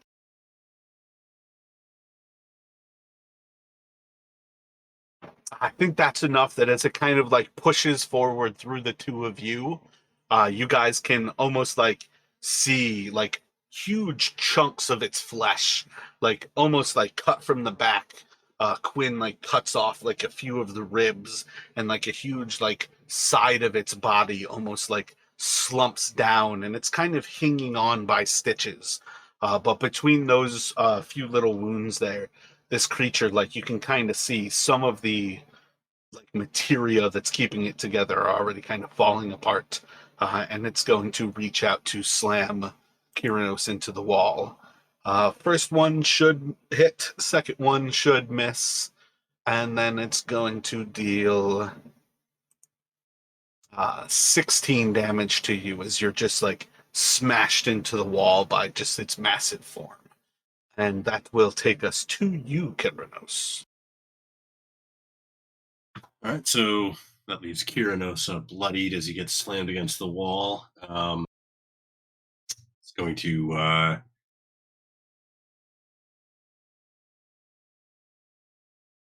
to hold out his now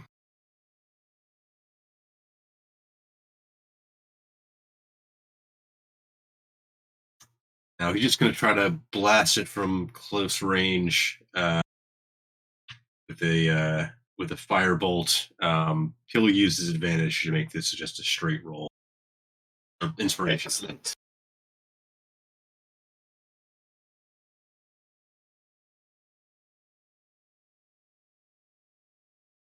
I'd probably say with like the speed at which it kind of moved towards you and like frost that gap, it's just enough that as you release the bolts towards it, it kind of flies past the creature and is just going to smash into the skull off in the room beyond.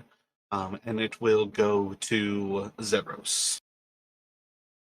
Right, so Zeros kind of moving back into the hallway.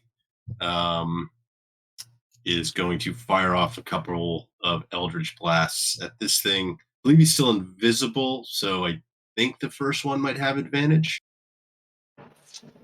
I don't think Eldritch Blast is two different castings. I believe both should have advantage. You just fire off two Eldritch Blasts when you cast it. Oh, okay, because I'm making still... two separate attack rolls, so. Precisely, yeah. It's basically like the difference between like almost like Firebolt does more damage as it levels up. This almost creates more of like a magic missile effect as it levels up. It's actually one of the things that make like magic missile is the best spell for breaking concentration, and Eldritch Blast is the second best because it's the same idea. It forces extra saves, and eventually you're going to fail one. But yeah, as far as I'm concerned, these both attacks are still at advantage because it's theoretically one single attack. Okay, so going forward, should I just roll once to see if it hits and then only roll? No, because the difference is when you target two different creatures, it's still. I think the difference is you're invisible while you cast what ends up being two different spell attacks. Okay, gotcha. Yeah, it's very unique to Eldritch Blast. Nothing else is going to have that kind of moment. I guess maybe Scorching Ray is the only other one that has like multiple. Yeah, that's right. Scorching Ray is like 3+ attacks. Yeah, so the 15 is not enough to hit. That's probably something where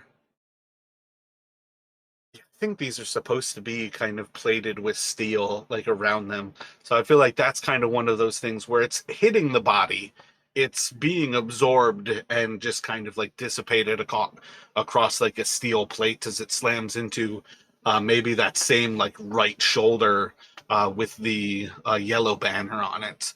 And the other one, what terrible damage dice though. 3 force. Think yeah, it's just going to take that 3 and it will go to Taryn.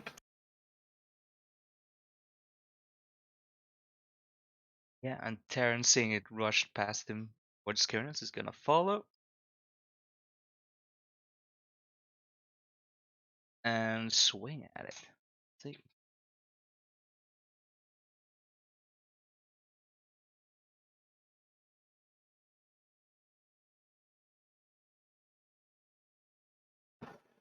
Alright, so first attack is for 22 with a hit. The second attack is going to plink off of its armor.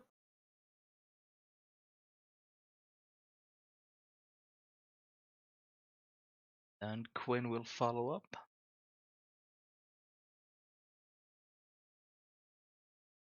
I think with 2 attacks this time.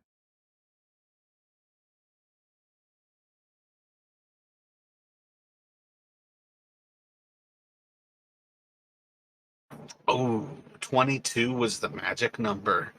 I've still not gotten to go berserk with one of these yet.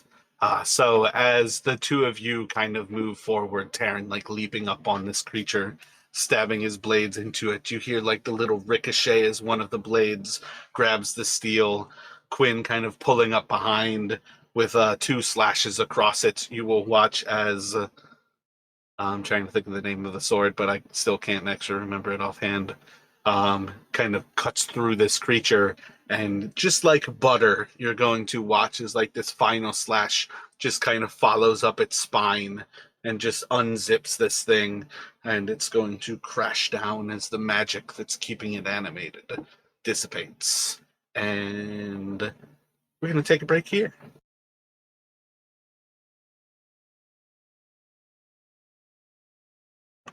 There was a small part of me that thought you guys were going to ignore the fact that I said those eyes were there long enough for me to kill off your sidekicks and trap the 2 of you in that room.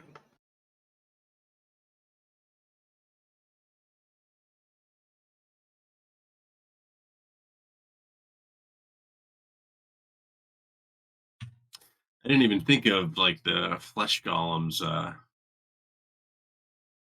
being the ones to be looking at us. Yeah, no. But then again, Sorry.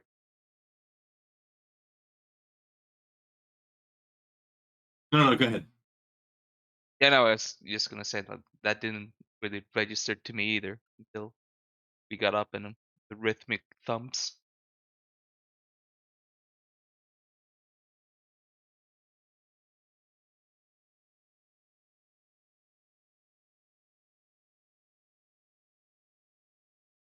Yeah, and then then getting trapped like in the end of the corridor was not the best for our positioning either. But Kiranos had no chance to act before we got basically surrounded. So Well, like for the original 3 of that group, that's the second time you guys have seen one of the dwarves. When you first got to the staircase, there was like a moment where you guys glimpsed one of them. And I don't think I gave you much more than a description of you saw a body or like a humanoid, because it was far enough away that it's kind of just movement is what you picked up. But that was like realistically the second time you guys have come across those dwarves.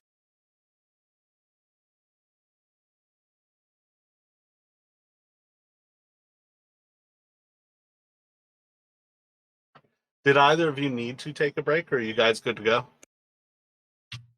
I might just step away for a couple minutes, make like a cup Word. of coffee.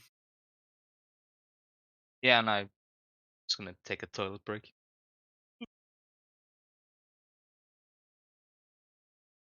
I'm back. Excellent. Yeah, I knew it was a distinct possibility you guys were going down there. And for some reason my like preparation was like in numeric order instead of necessarily thinking one of the ways down is directly through this mouth. I had not prepared that room. So my apologies there. I think the last time I read that was probably like once or twice, probably a month ago, and then like whatever, 4 months ago. I'm back. Excellent.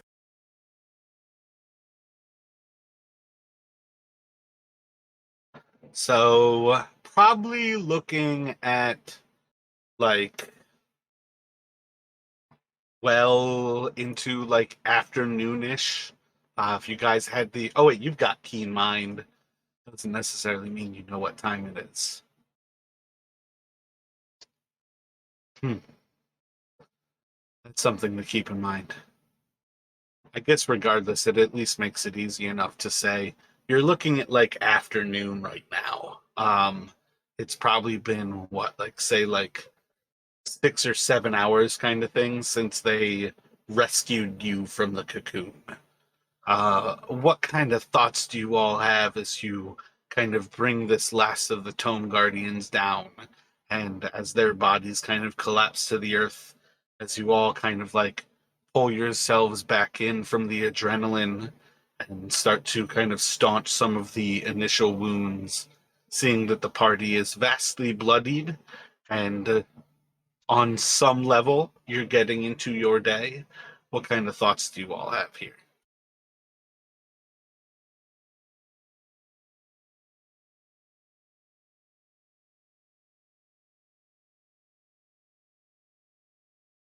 Yeah, part of Kiernos wants to try and make sure that there's no more of these things coming from down below, that we didn't alert any more of them. But the other part of him wants to try and like, find a place to try and pull up and lick our wounds for a bit.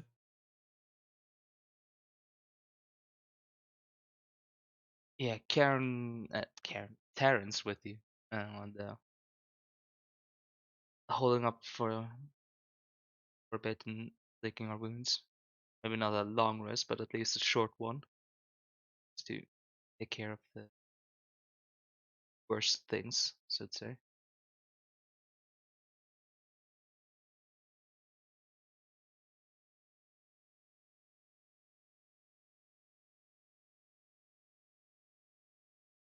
Was Taryn thinking the fountain room again, or oh wait, no, now we're on the other level, so probably all the way back up there. Yeah, I was actually thinking going back to the circle place where we found the wizard. Does that sound viable to Keranos? Uh, yeah. Again, probably don't want to go back into the room with the sarcophagus in case it's reset. Uh, so yeah, that seems like our best bet.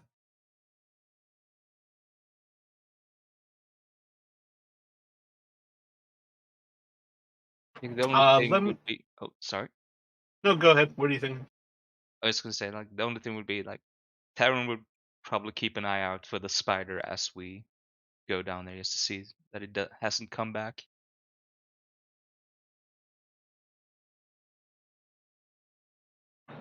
Yeah, as you guys are heading down there, let me have the two of you roll d6s.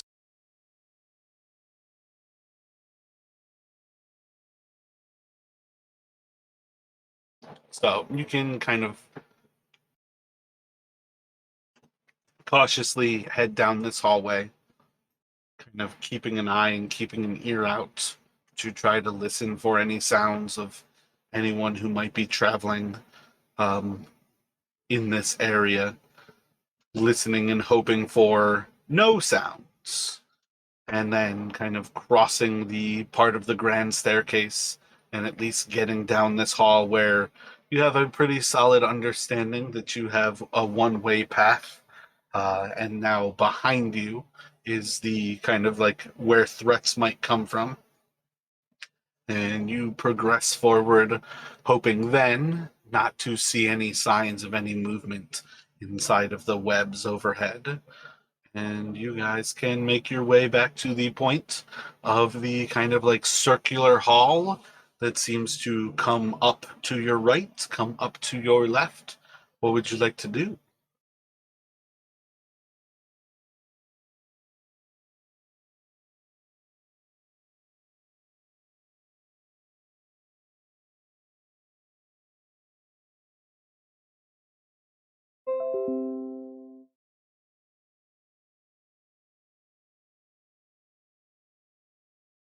So given the kind of weird like gravity effects in this place, it would be difficult to spot like things coming towards us, probably. At least one direction, I would think. Yeah, like if you walk around the circle, something's either going to come from essentially in front of you or behind you at that point. If you stay at the crossroad, it can come from any of those four directions, but only one of the directions leads towards the grand staircase. So, like, there's a certain level of there's both security and not. It just kind of depends what you're looking at. Right. And is um, that block that came down the block to block off the tomb room, is that still there, or is that reset and it's back up? You all could continue forward and see that that block is still in the way of that room. Oh, wait a second. Let me actually read real quick. Psych.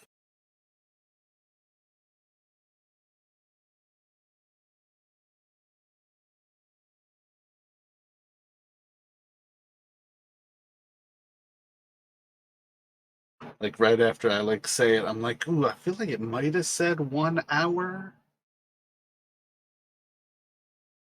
I don't see it offhand, but I do feel like there was a time limit on that before it extends. So I want to say maybe the block is back out of the way and you could enter into that room.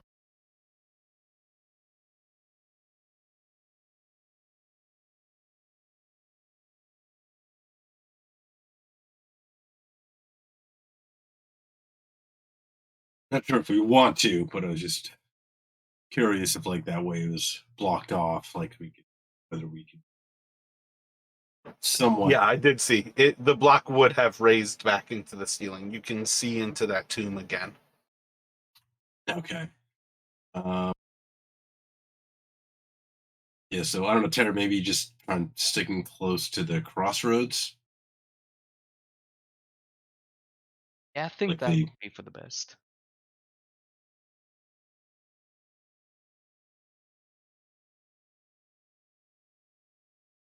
So are you going to like stay on the crossroads where you can see in all four directions? yeah, maybe yeah, Kiernos would be like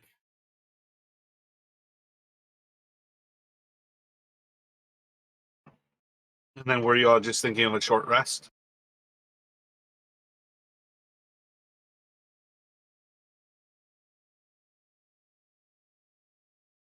Karen was thinking that at least, and then we explore the level below, see if we could find somewhere better to rest.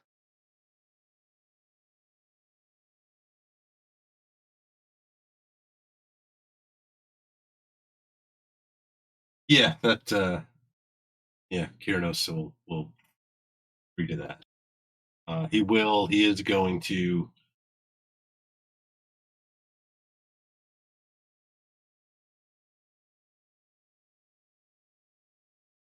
take out his flute and try to essentially sing a soothing song, kind of ease their rest a bit. Um, Essentially using his song of rest.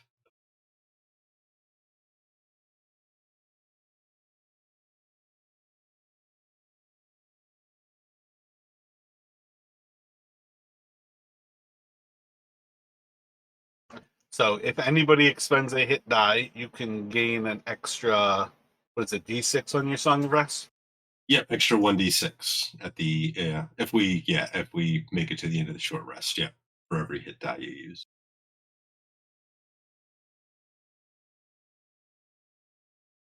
So just so I'm getting this right, it's if I use 4 hit die, I get 4 1d6.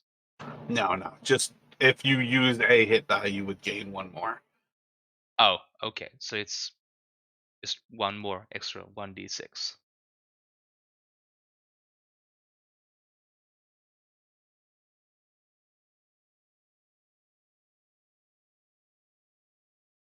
Let me get a Yeah. perception check from everybody.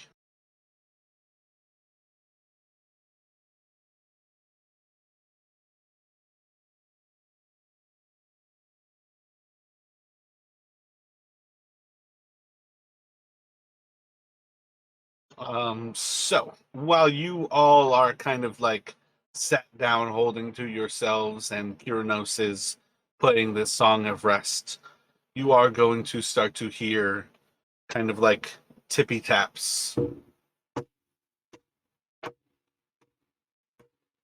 kind of rhythmically towards the actual staircase.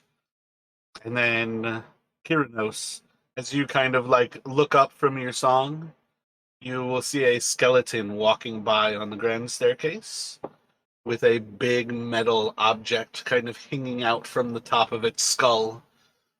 And as it looks across to you, it's going to disappear off to the left, to the south. So Kyranos, they told him about the skeleton keys, so he's going to kind of shout to the others. Like I saw another one of those skeleton keys, and he's going to go moving off towards it, running off to try and follow it. Yeah, then Terran would follow immediately as well. Sees Cairness go towards it. So I would say then do not take any hit points here from short resting. Yeah.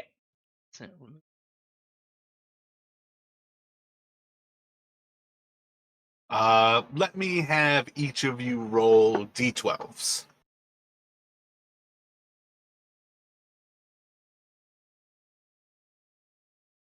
I don't think anybody can stop the actual speed of Terran. It's enough that you kind of lose this actual moment. This skeleton can't really get away from you guys. It is trying to. And you can kind of chase it down in the grand staircase. Not terribly tough. You guys can certainly kill it. You can return with this second skull. I think this one is the square. So I think you have the triangle and the square at that point. I think it's enough to say that it's a different shape. And again, it's like if you look down towards the top of the skull, if you were looking where like the hair or the scalp would be on a human, that's where you see the actual shape from it. But you can mark down that you have the second skeleton key, or at least the skeleton key from the first and the second levels of this dungeon. And then kind of returning to the idea of resting, if you guys want to return, do you want to go back to this area and kind of return to a rest here?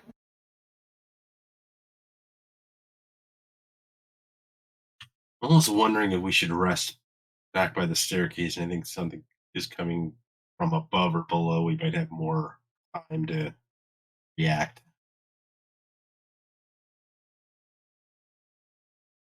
We don't want to get trapped in a narrow corridor again.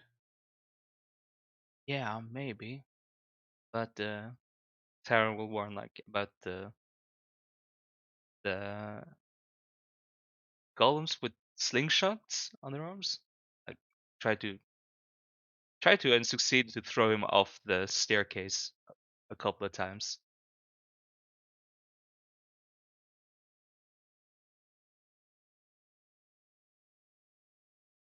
That this being near the stairs might not be the best idea for a rest, but I'm might just be pretty worried if organized. we get trapped here and then You're just kind of thinking like the idea, like they're quick in the staircases because they can cover that ground much quicker than like walking. They can cover ground. Yeah, because the grappling hooks got them close to us pretty fast when they attacked us.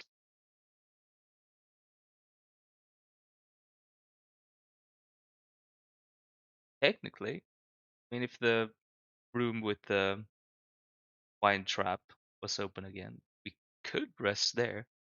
It didn't seem to trigger the trap until I opened the coffin.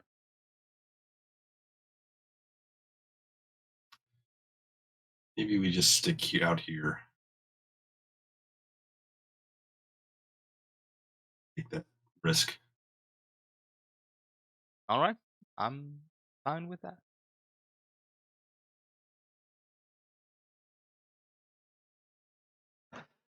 So this time, as you guys kind of sit down again in like the crossroads of the rings, and you again start to kind of like start to staunch some of your wounds. Kiranos starts to play a little bit of music to kind of calm everyone, and you're kind of like trying to get through just a little bit of like rehabilitation time. 15, 20 minutes goes by. Everybody's kind of getting little bits done. And there's going to be once again a moment where you hear "Coo, coo, coo," as footsteps are once again inside of the grand staircase. What would you like to do?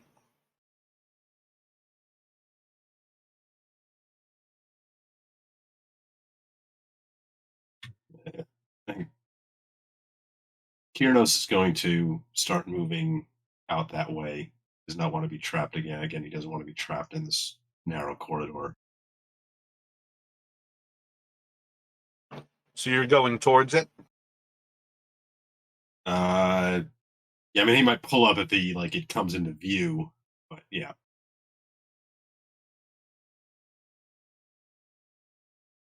Like, I don't want him rushing headlong into it. Like if it sees it, like as he's running, he'll stop.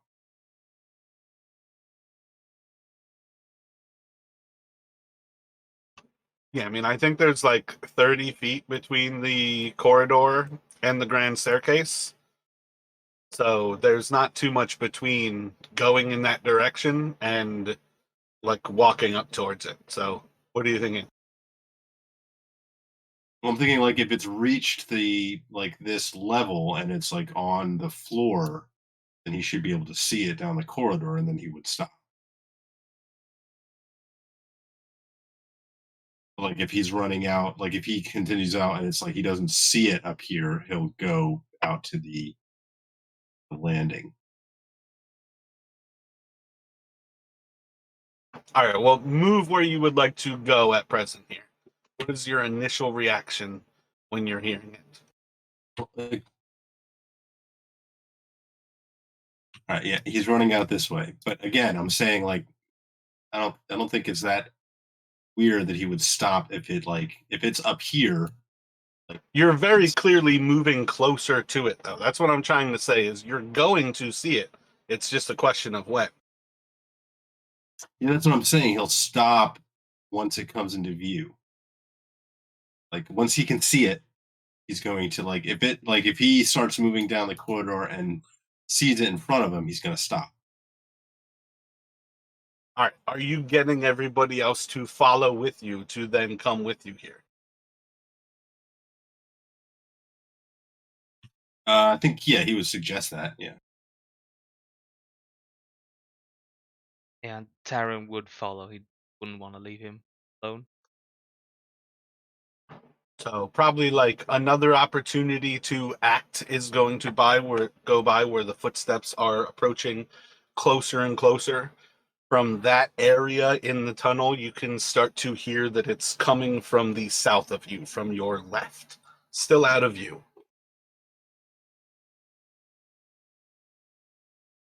And this is also an opportunity to then put people in front of you if you would like, instead of you being at the front of it as well with Kiranos. Okay, gotcha. So yeah, so if he's hearing it coming from the south, he'd essentially kind of like move out to here. Um, So let's just go ahead and put this round on initiative here. Let me have you guys roll initiative. So, Taryn, what are you doing here?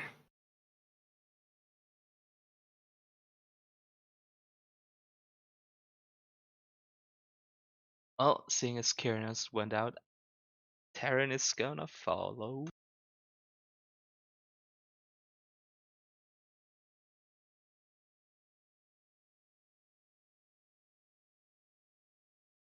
So, as you leave the actual hall, you'll see that it is, again, same thing, moving in from the south. Um, Well, I feel like it's probably just out of your normal movement range, but you could bonus action close that range and then attack it. Yeah, this could be risky. Let's see. But yeah, I'm gonna bonus action dash and get up to it. Gotcha. Then you can make your 2 attacks. Kind of piercing into its flesh, 28 damage. And then you've got Quinn. Oh, but I don't get sneak attack, right? Not with the second one. No, I mean with the first either. I don't have advantage. Oh, okay, touche. So it's just, what is that, 16? Yeah, 16. I'm actually gonna like after I come up and hit it, I'm gonna back away and poke an opportunity attack. It is going to try to shove you off the edge. Let me get a acrobatics from you. Got to be 14.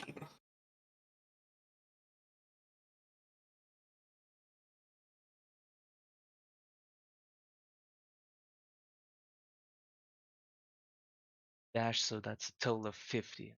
It's 5, 10.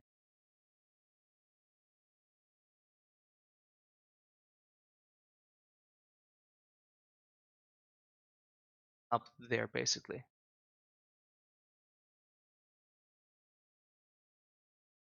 There. That's as far as I can get.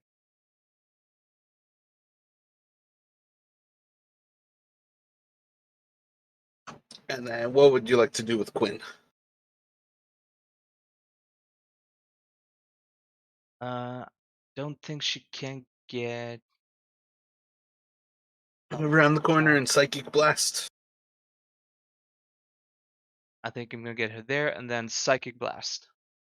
That's 16. DC 16 Wisdom. You'll see as she kind of approaches, this time not struggling nearly as much to kind of like focus her mind. And once again, you see Wango kind of leaping out of her head as this Sioux monster. And this time, the creature kind of like freezes in the act of trying to push Terran over the edge. And it's holding still. Alright, then if it's done until the end of its turn.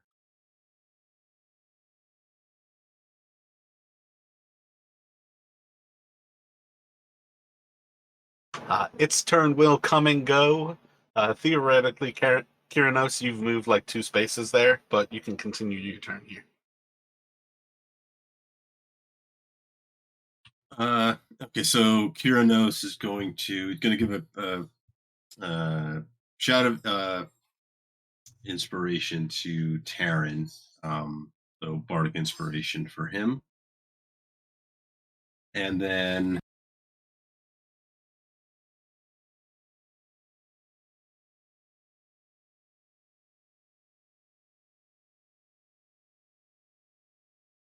I think he's just going to launch a firebolt at the creature here. 12 is just going to kind of like sink into it and just kind of like seem to have no effect. Just kind of hitting one of the plates of steel. Oh wait, you've got advantage on that. It's frozen. So that will hit and deal 7. Oh, I thought at the Yeah, it was okay. probably stunned until the end of its turn. Yeah, since technically Oh his wait, turn yeah, is my over. bad. It is no longer stunned. I got you. Yeah. Oh wow, that's weird. So theoretically, like how this initiative's gonna go, you can't actually stun it or Kyranos will ever get an attack on it. I mean, it's still useful because it prevents it from acting, but yeah. You can almost like give up an attack to like wait for Quinn to make her psychic attack. But that's one of those things where there's very niche circumstances where you would do that. Because 1, you have to assume Quinn's going to do that. And 2, she then also has to be successful kind of thing. Right, like I'd have to essentially, yeah, hold an attack until. But yeah, it's one of those things like as far as daggering stuff goes, you don't necessarily need your reaction, but to throw away like your attack is rarely going to happen. But that was probably like the one time where yeah, because no, you would have had to act before her. I don't know if you would ever get to do that. But otherwise, it will go to Zeros. And yeah, you bonus action to inspire character. Yeah, that's all for Kiranos. Zeros is going to emerge out into the corner here, and I think he's going to try to keep it in place. He's going to cast Ivard's Black Tentacles.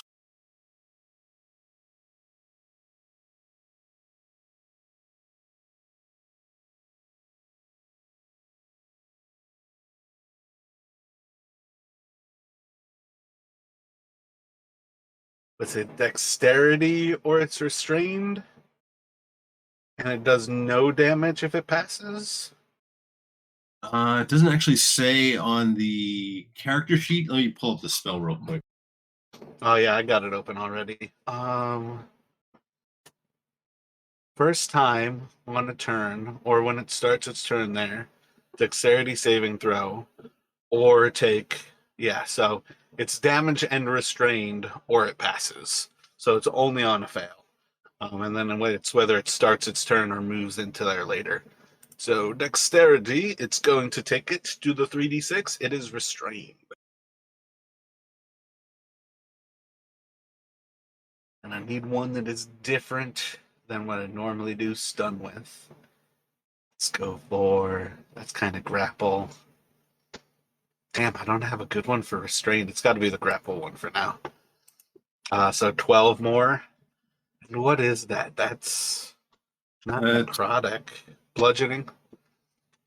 So it is going to take less damage from that. It's kind of weird to describe. It takes less damage than you expect.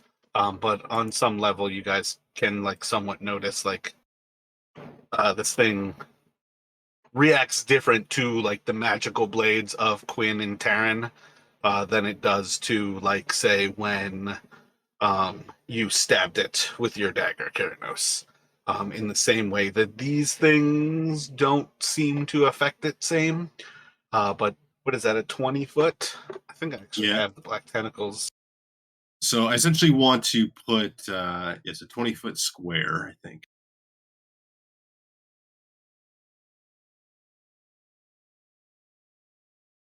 I guess I deleted the tentacles recently. Give me one moment. Otherwise you can just draw a square on there for right now. Yeah. Does it have to? I don't. Does it have to be? I guess it doesn't have to be solid ground, right? It doesn't say in the spell. You could essentially like be writhing in the air. On ground, so realistically, you're only going to be able to get it in a 5 by 20-foot space, unless you basically put it like behind the creature. But I feel like on some level, the decision is like, do you want to make it so Quinn can get to it or not? Yeah, I was trying to think. Yeah, I would kind of want to maybe put it like so that it ends. It ends at the creature, and then it starts like behind it. So like, Yeah, so uh, that would probably be in like an L shape, like 4 by 4. right? Yeah, yeah, because I don't want to risk getting Quinn entangled if she charges up to a swing at it. So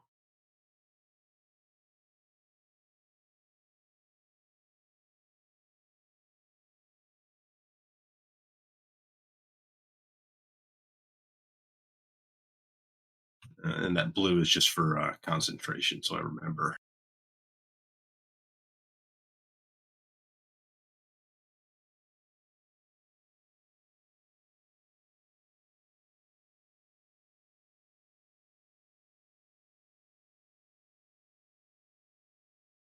After you, it would go back to Terran.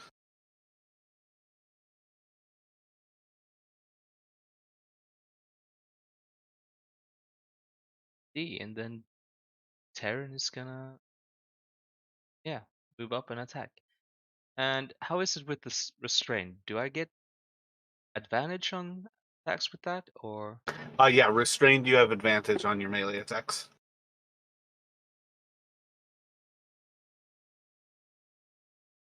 Oh yeah, so that's weird. You also can't give yourself advantage with her stun.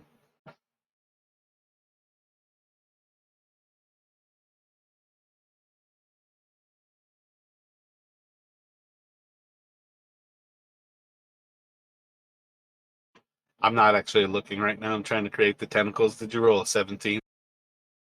I rolled 4 18s. Really? All four are the same? How much Yep. damage did you do? Let's Technically see. only sneak attacking with the first. Yeah, let's see. 8, 12, 28, 30, 35, 38.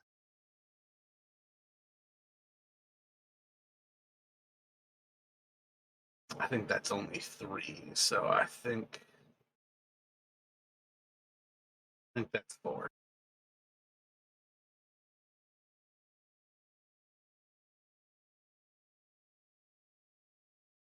Then, You said 38 damage? yeah, 38 damage. If I didn't count horribly wrong. And then how about from Quinn?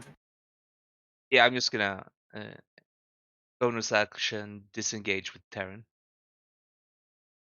Back 1 step. Then Quinn is gonna go up and attack 2 times.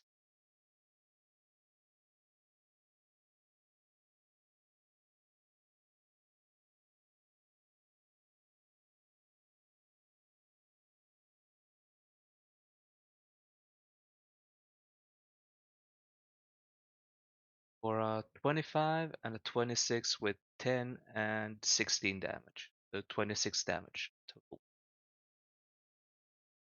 Excellent. And is she staying there? No, I think actually she's gonna back up a bit. Yes, because it's restrained. I'm not sure how that works, but yeah, I'm gonna back up a bit. It's going to try to swing out at her. A 19 should hit her, I believe. Oh yeah, that hits. And DC 13 against 2 wounds, please. Constitution saving throw from her. So she is good. As it like just tries to like reach out and just trying to like slam into her, you see as like the tentacles like reaching up out of the nether are almost drawing it back just as hard as it like forces forward. And it's just one of those things where it's like it's got all the momentum it needs to hit her, but like by the time it actually starts to impact with her armor, the tentacles are pulling its arm back just as hard as it's trying to swing forward.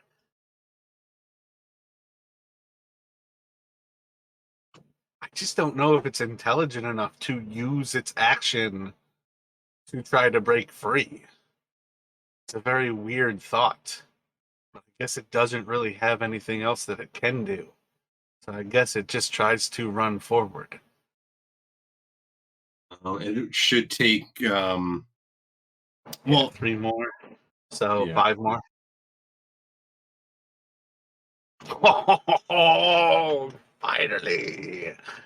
Um, so yeah, you're gonna see as like this creature just like pops as this like necrotic magic starts to flow from some of these wounds where you all have been attacking it, and it just starts to like rip through some of this flesh, and the creature almost stands like a little bit taller as these gaps in its body parts are filled with this magical power. And it is going to push forward and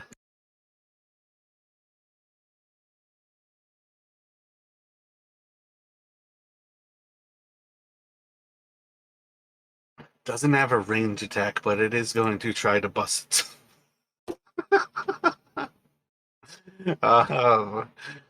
It doesn't even have strength as a saving throw proficiency. Yeah, so I don't think his DC is probably 15 or more. There's no way it's able to push through. But you can see that this thing is far more dangerous than it was previously. But it's also still being wrapped up by these tentacles, and it will go to Keranos. Yeah, so Kyranos is going to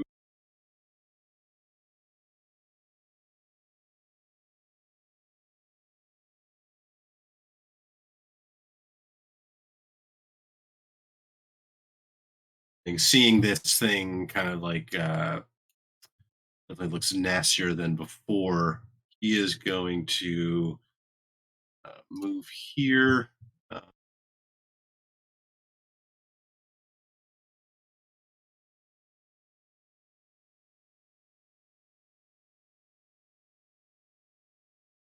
and I think he is going to launch Agonazar's Scorcher at the creature. What is that, 3d8 Ye- versus dexterity? Oh, son of a bitch. I had advantage against the Agonize from the start, too. Or the yeah, Black 3d8 Templar. and dexterity saving throw. Yeah. Well, I rolled the 2 that I've already failed for it. I'm actually going to test against... No, that's all it is. So I'm going to test against it. My bad. Hold up 1 second here. I forgot. This thing has resistance to magic. So the initial saving throw that I failed, and then when I tried to break free with it, those are 2 fails that got it initially bound up inside of it. I'm going to now roll another check to see if it can bust out. And on the same kind of ground, I'm going to say it should have advantage to kind of bust out of this thing as well. But it still can't. So everything still worked out in the end. The dice never lie. Right. But when you go to do the Scorcher, that is a dexterity saving throw? Yes, and I'm going to have to cast it at 3rd level. Well, going to cast it. Gotcha. That's an extra d8, so it's now 4d8. Wow.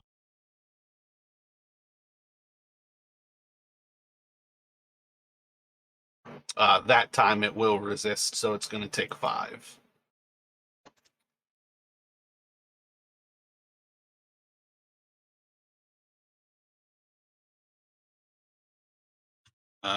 Yeah, that will be it for Gyarados. Man, that's a terrible damage roll.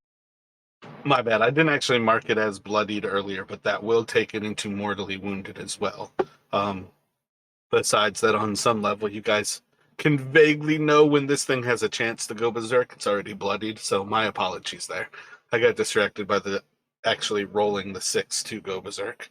But it will go to Zeros for the chance to take this thing down. Yeah, and Zero, seeing it still somehow seems to still be restrained by these things, is going to shoot a couple Eldritch Blasts trying to finish it.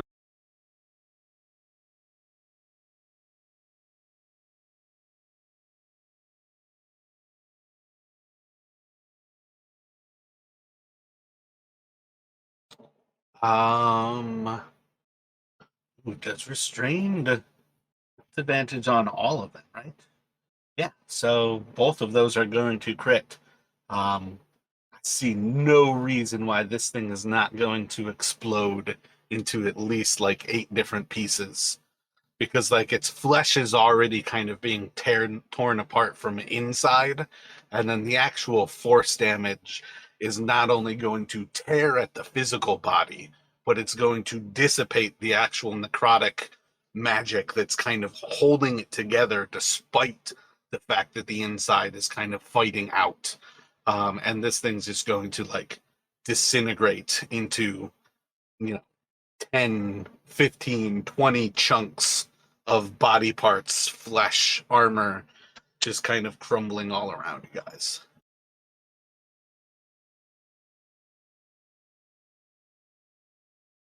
It's like he just hit the Death Star exhaust pipe and just.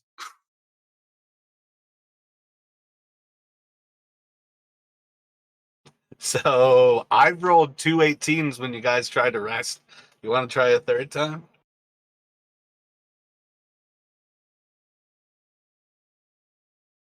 I'm wondering if we should.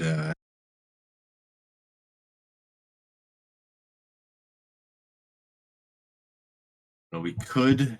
I mean, we could. Yeah. So like maybe we could try Taryn's idea. I mean, that's. I guess although that wouldn't necessarily stop anything from coming in after us. If we don't disturb the coins in the other room, maybe we can try resting in there. But if we get trapped in there,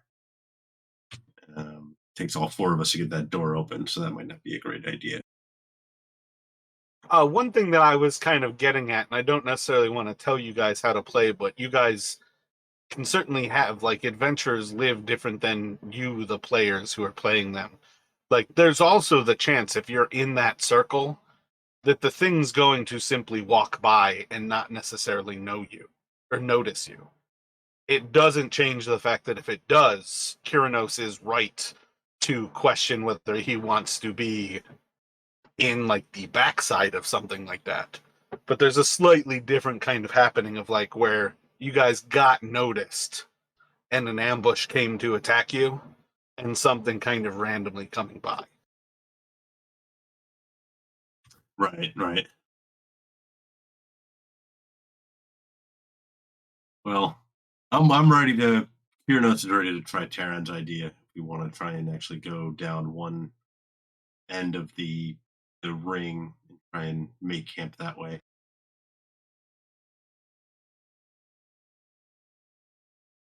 Yeah, I'm for that.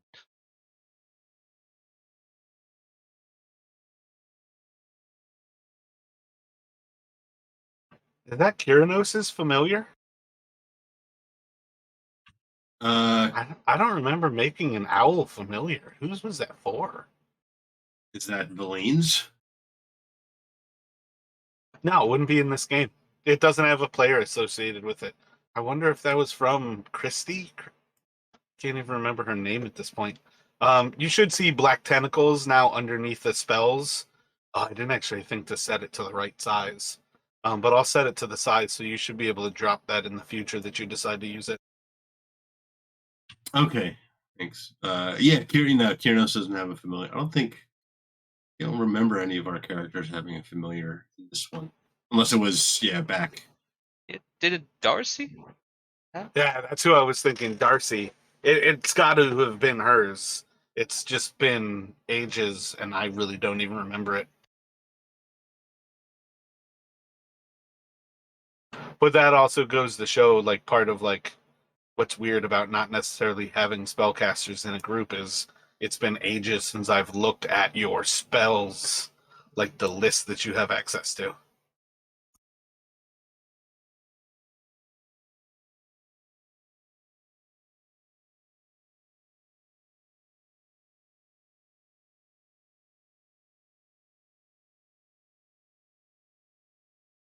So you're thinking about going back into the actual room?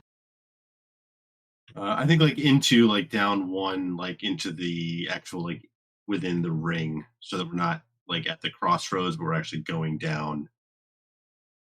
Right, Okay, Taryn? I I've got you. think that was your idea, Taryn, right? Yeah, I mean that was one of the ideas. But yeah, I mean I'm for going down like one of the rings that we're not immediately visible down the corridor. I'm wondering maybe Kiernos will skip the Song of Rest because I don't know, maybe that's what's attracting these things. Like if he plays a musical instrument or has to like give a speech, be audible. You're the Pippin of the party. Trying to keep everybody's spirits up. It's like, how do they keep finding us?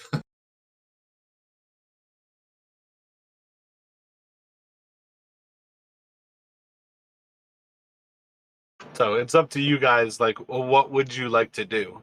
Do you want to pick one of the sides of the ring to go around in the ring?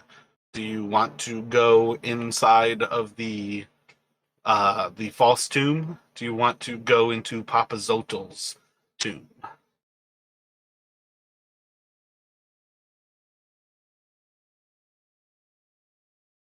You can tell the fighter retinue character is overpowered because all of you are bloodied, and I bet you she's at full health. I mean, she has one wound. Yeah, it's absurd. It's I have to like stop allowing that one. It's the same thing as like the life cleric that gets the cast revive 3 times a day. Like she just has 1,500 gold and diamonds on her.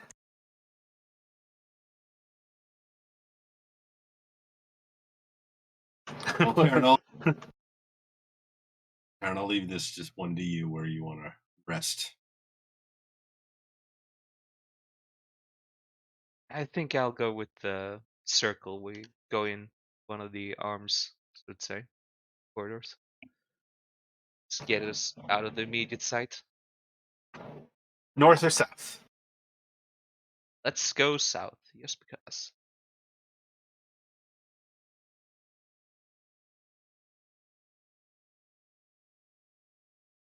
So you guys can cover yourselves down there.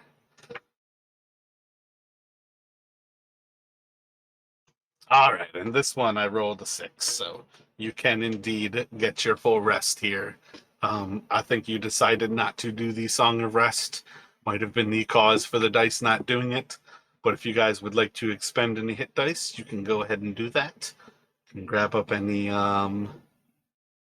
extra little bonuses that you might have from a short rest. I'm not sure, like maybe recovering spell slots or Kyranos. And let me know when you guys are set with those.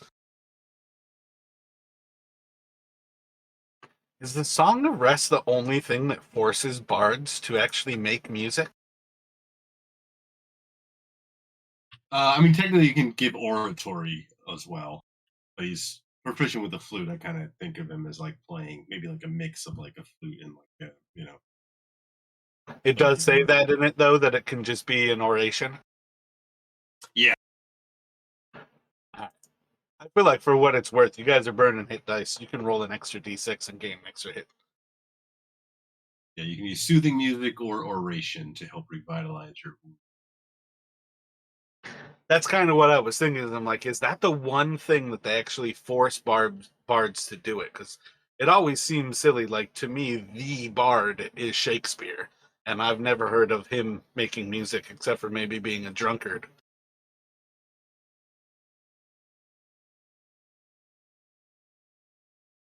But yeah, I would say regardless, you can give them a little speech. It doesn't have to be you playing music. And you can more or less silently, but you guys can still gain that extra d6 of hit points because each of you spent at least 1 hit die. And also, way to go, Taryn, rolling like absolute lowest hit dice. Yeah. I mean, rolling pretty high on attacks, so gotta roll low sometime. And then the sidekicks don't get anything back on a short rest, right? I feel like they're on the same idea. You theoretically keep track of how many hit dice are expended.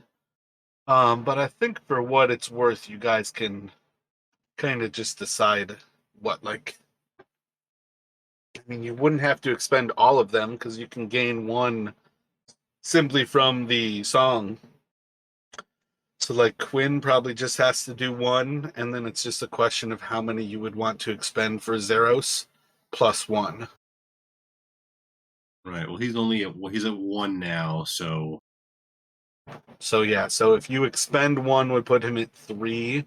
So you could do 1 to 7 to get him back up to full if you expended 7 of them. But he would only get 5 back for tomorrow, so he would have 6 total tomorrow. Yeah, so I think I'm going to use 4. We'll use half of his, so he'll get back 5. Well, so if you he'll be at did 6. if you did 5, he would gain all of those back with a long rest at least. Because he doesn't have any Oh, is it necessarily round? expended right now, right? Yeah. It rounds up. So You're right. give him 5. He'll gain 6. He has 1, so he should be at 7. Yeah, I think that's the ideal. I know I have the followers thing posted somewhere if you guys ever actually look over it, because it definitely would help to not always have a pretty good sense of it. But it's one of those things that you guys can also keep track of as well. But I'm pretty sure they use their dice like that. Although just glancing over it, I don't see anything initially, but I feel like that's kind of the idea.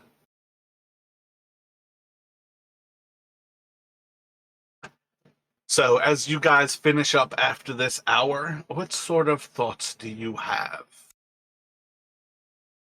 Oh, and Taryn, just to the bardic inspiration would have faded. Oh, all right. Yeah.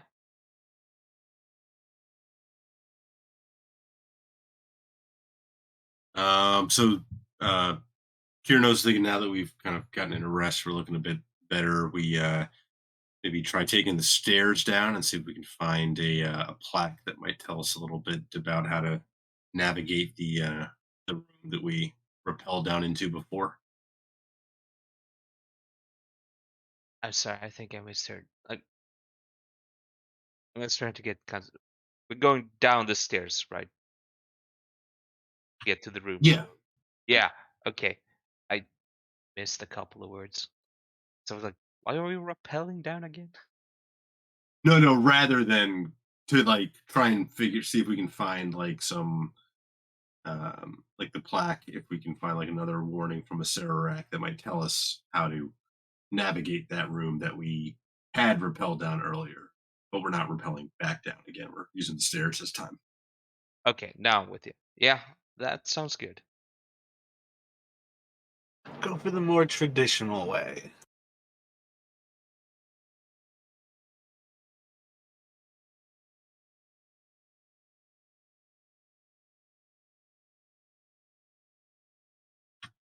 So I guess probably same marching order as we've been kind of usually going. Taryn, Kiranos, Zeros, Flynn. You think Taryn, or do you want to switch it up?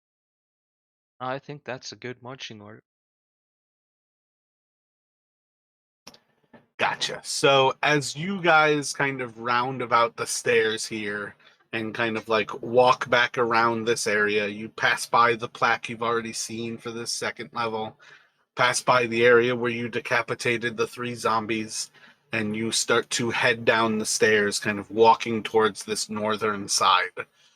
As you kind of like pace down these stairs and you're getting closer and closer, probably about halfway down the stairs is when you were going to start to see that these stairs are covered, or like this next level is kind of like covered in like a mycelial growth. Like there's um, mold and kind of like spore kind of patterning around the actual stone, and you're going to kind of see that this level seems to be almost like other. Make a Arcana check for me.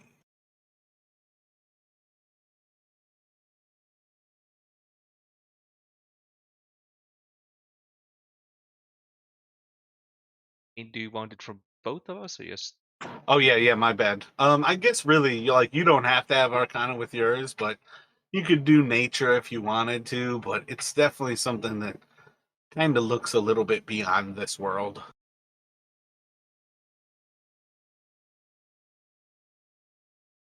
So I feel like kind of sticking to that idea, like as Taryn's kind of looking over these things, like it doesn't really seem natural.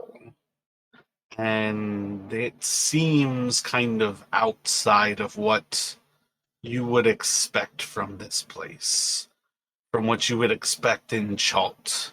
And kind of seeing these bright, vibrant colors, there's a weird sense here where more for perhaps Kyranos to kind of pick up that these things are alien. They're aberrant in nature. This is the stuff of other planets, other kind of universes, and just kind of like the outer spaces in between realities.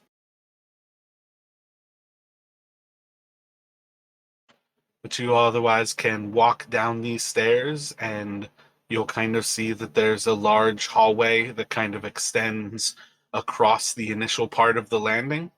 And then you can kind of see up ahead of you where the balcony kind of curves to the right. And you would see that there is indeed another plaque ahead. And while it is kind of in danger of being kind of covered by some of this mold and like bacteria and spores, you can at least make out kind of like the magical light that almost like clings to the wall and has almost been kind of like consumed by this like large ovaloid like purple mass that's kind of growing up but seems almost just held off from where this plaque's kind of mounted, and the actual metal of it's kind of like starting to get covered by some of this stuff. But from about 20, 30 feet away, guys can at least recognize where it is, kind of along where that balcony kind of first turns to the east up ahead of you. So Oh, and Kirinos, my bad. Just to kind of clarify, you guys kind of want to be like center-ish, a little bit up and to the left on this map right now.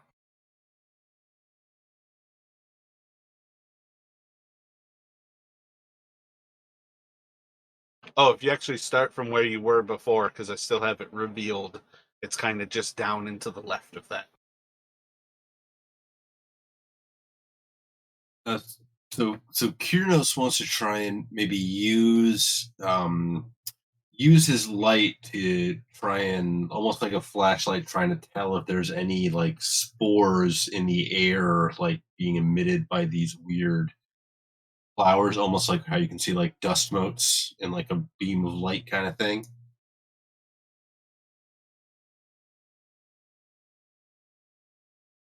Without looking too deep into it, I do not think that is too much to say. I feel like you can probably kind of pick up that it's not just visibly here, it's down here.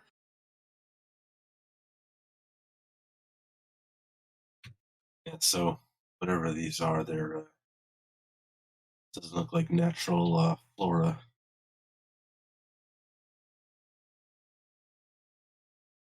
You know, maybe suggest to the others we try, covering our noses and mouths just in case there's some weird effect from this stuff. Alternatively, I could try to just burn it all away.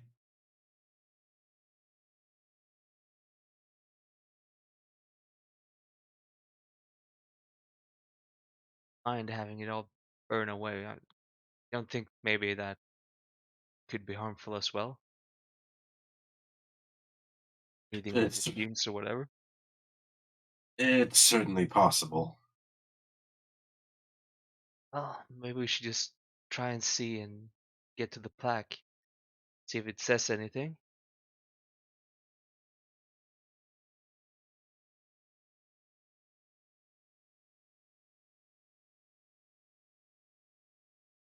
Uh, Heroes will suggest maybe he could maybe try and use his mage hand to clear away some of the like kind of stuff around the plaque.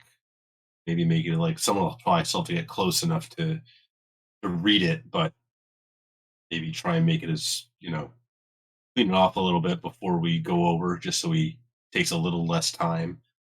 We're thinking they might be dangerous in these amidst these like mushrooms and fungal growth.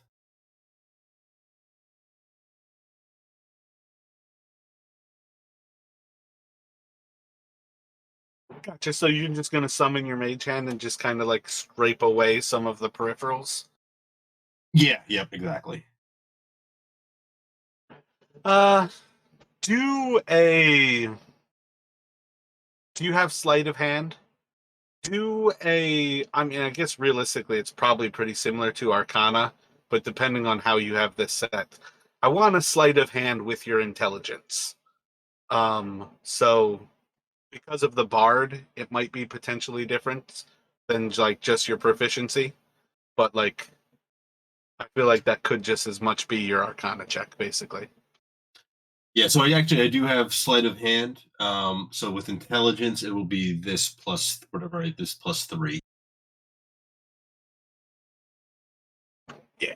So you can definitely pretty deftly kind of like start to like scrape bits of like this purple mold off from the parts where it seems like it's kind of covering different parts of the plaque. Let me have each of you roll perception checks here. So as you kind of like move this bit off from like kind of exposing like the full rectangle of this, I think this plate's going to be copper as well. Without actually looking at it, yeah, I think it's going to be kind of that copper metal again, and kind of exposing like the full rectangle of it. You're kind of like scraping and almost done, just kind of moving stuff to the side, and who rolled higher? Taryn, you're gonna notice like one of the parts where he kind of like scraped the purple to the side, just beside that, like about a foot away, there's just like a little bit of like something that was kind of purple, pinkish, and some kind of oblong shape almost seemed to become a little bit more circular. And then you notice as like it seems to almost open as if it has eyelids, and there's a singular eye that's just kind of looking towards the plaque, and then it kind of like moves around the room just like with quick sharp bursts before you see as this eye kind of locks onto you all. There's a few like blinks, and then it just kind of stares at you. Yeah, thoroughly creeped out by that. Taryn will point it out. Colonels, you see that as well, right? And I'll point it out to him. Uh, I, d- uh, I do now. Um,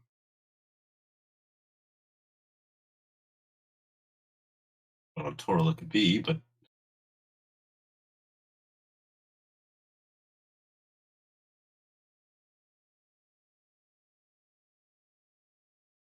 Um, let's see. Roll another. Ooh, I feel like it's got to be Arcana at advantage for me, Keranos. And then maybe Terran do like a nature at disadvantage.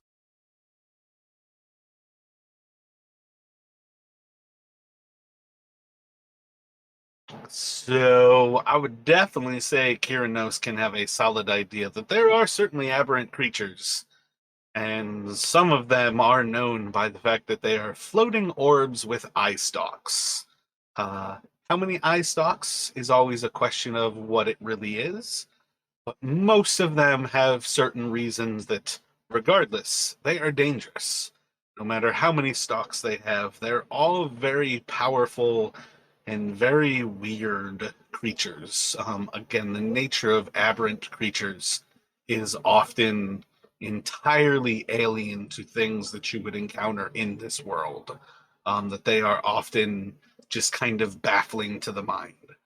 Probably not entirely uninteresting to you, but definitely dangerous because of how alien they are.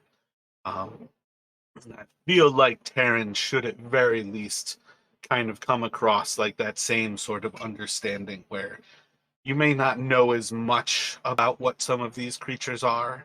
I believe at least the two of you have at least encountered one of these creatures when we were playing Lost Mines of Phandelver. The I think it was 4 eye stalks on that creature, and it was kind of protecting the actual like font of power in that final mine. It's one of those things where I don't put it past your characters to at least have heard, or at least for Terran here, to at least have heard rumors, kind of like whispers of these horrific like floating eyes. And again, Keranos, you would have at least different understanding of that there's many different kinds of these, from those with like 2 eye stalks, 4 eye stalks, and even more. Gotcha. Okay.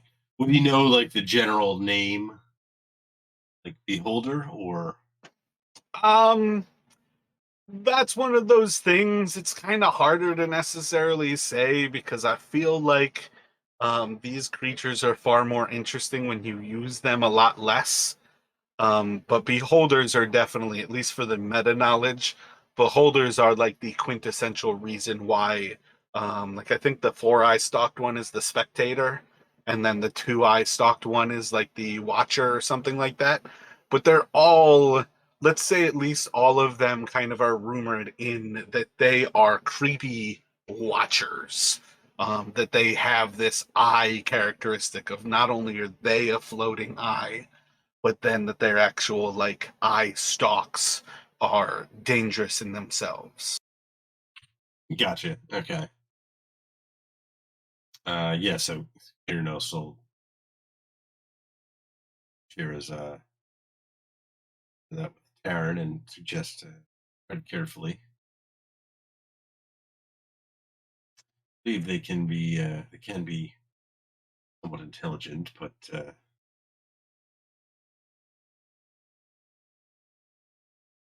alien.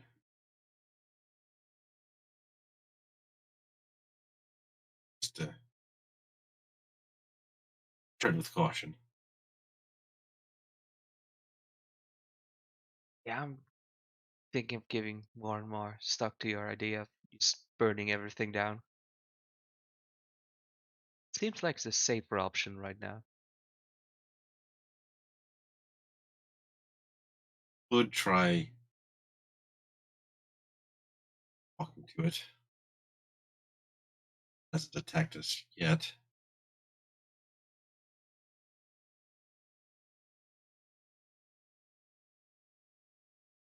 So I'd say by this time, and kind of like how you guys have a chance to see it, almost like moment to just speak, 5 or 6 seconds kind of passing by. It kind of like shrivels up back into this mold in the growth, and it more or less at that point would kind of blend in. It might just as likely still be there. It may have simply closed its eyelid. It may have just kind of like almost been a magical effect that needs to be held and then was released. Okay.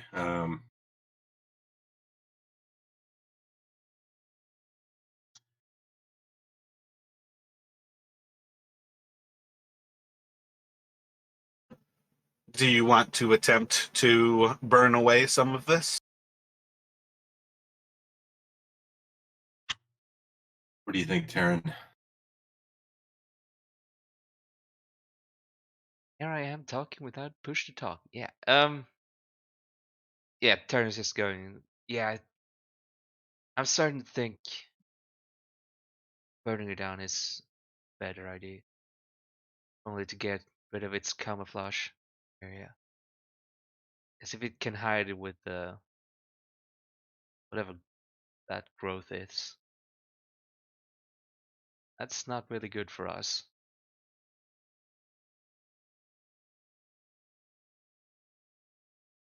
So Kiranos will ask, kind of like to move, kind of switch places with Taryn. Actually,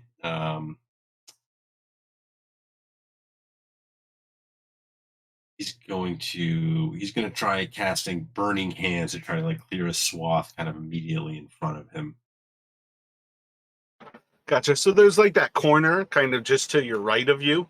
Do you want to back everybody up behind you and just try to burn like a little bit? Are you trying to kind of like walk forward and try to burn all the way to the plaque? So I think he wants to kind of stay at like maybe like the bottom of the stairs,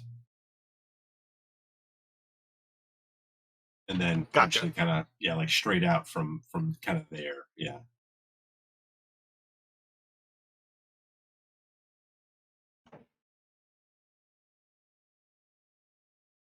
This is going to look ugly for a second here, but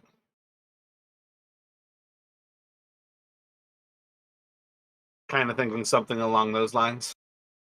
Yeah, yeah.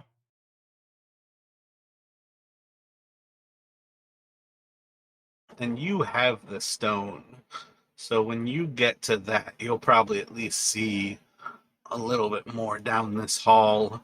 You can kind of see that there seems to be almost like at least a hall kind of like going off from the north, kind of just beyond where the bright light is. But it's kind of hard to make things out like it's both around that corner and like 30 or so feet down before that like kind of opens up. Um, but as you kind of like move towards the base of these steps and kind of like prepare the incantation and start to cast burning hands to create this font of flame in front of you, you're going to see as all of this in front of these flames, any bit of this purple and this mold growth, as the flames start to lick at it, it just immediately kind of like burns away and rescinds away from your fire. And a moment later, you guys are going to see as a much larger eye stalk kind of forms out of the wall. And as its eye kind of looks into you, you'll see as the eye lights up with a kind of like sparkle of magic. And we're going to pick up there as this eye stalk is going to blast into you.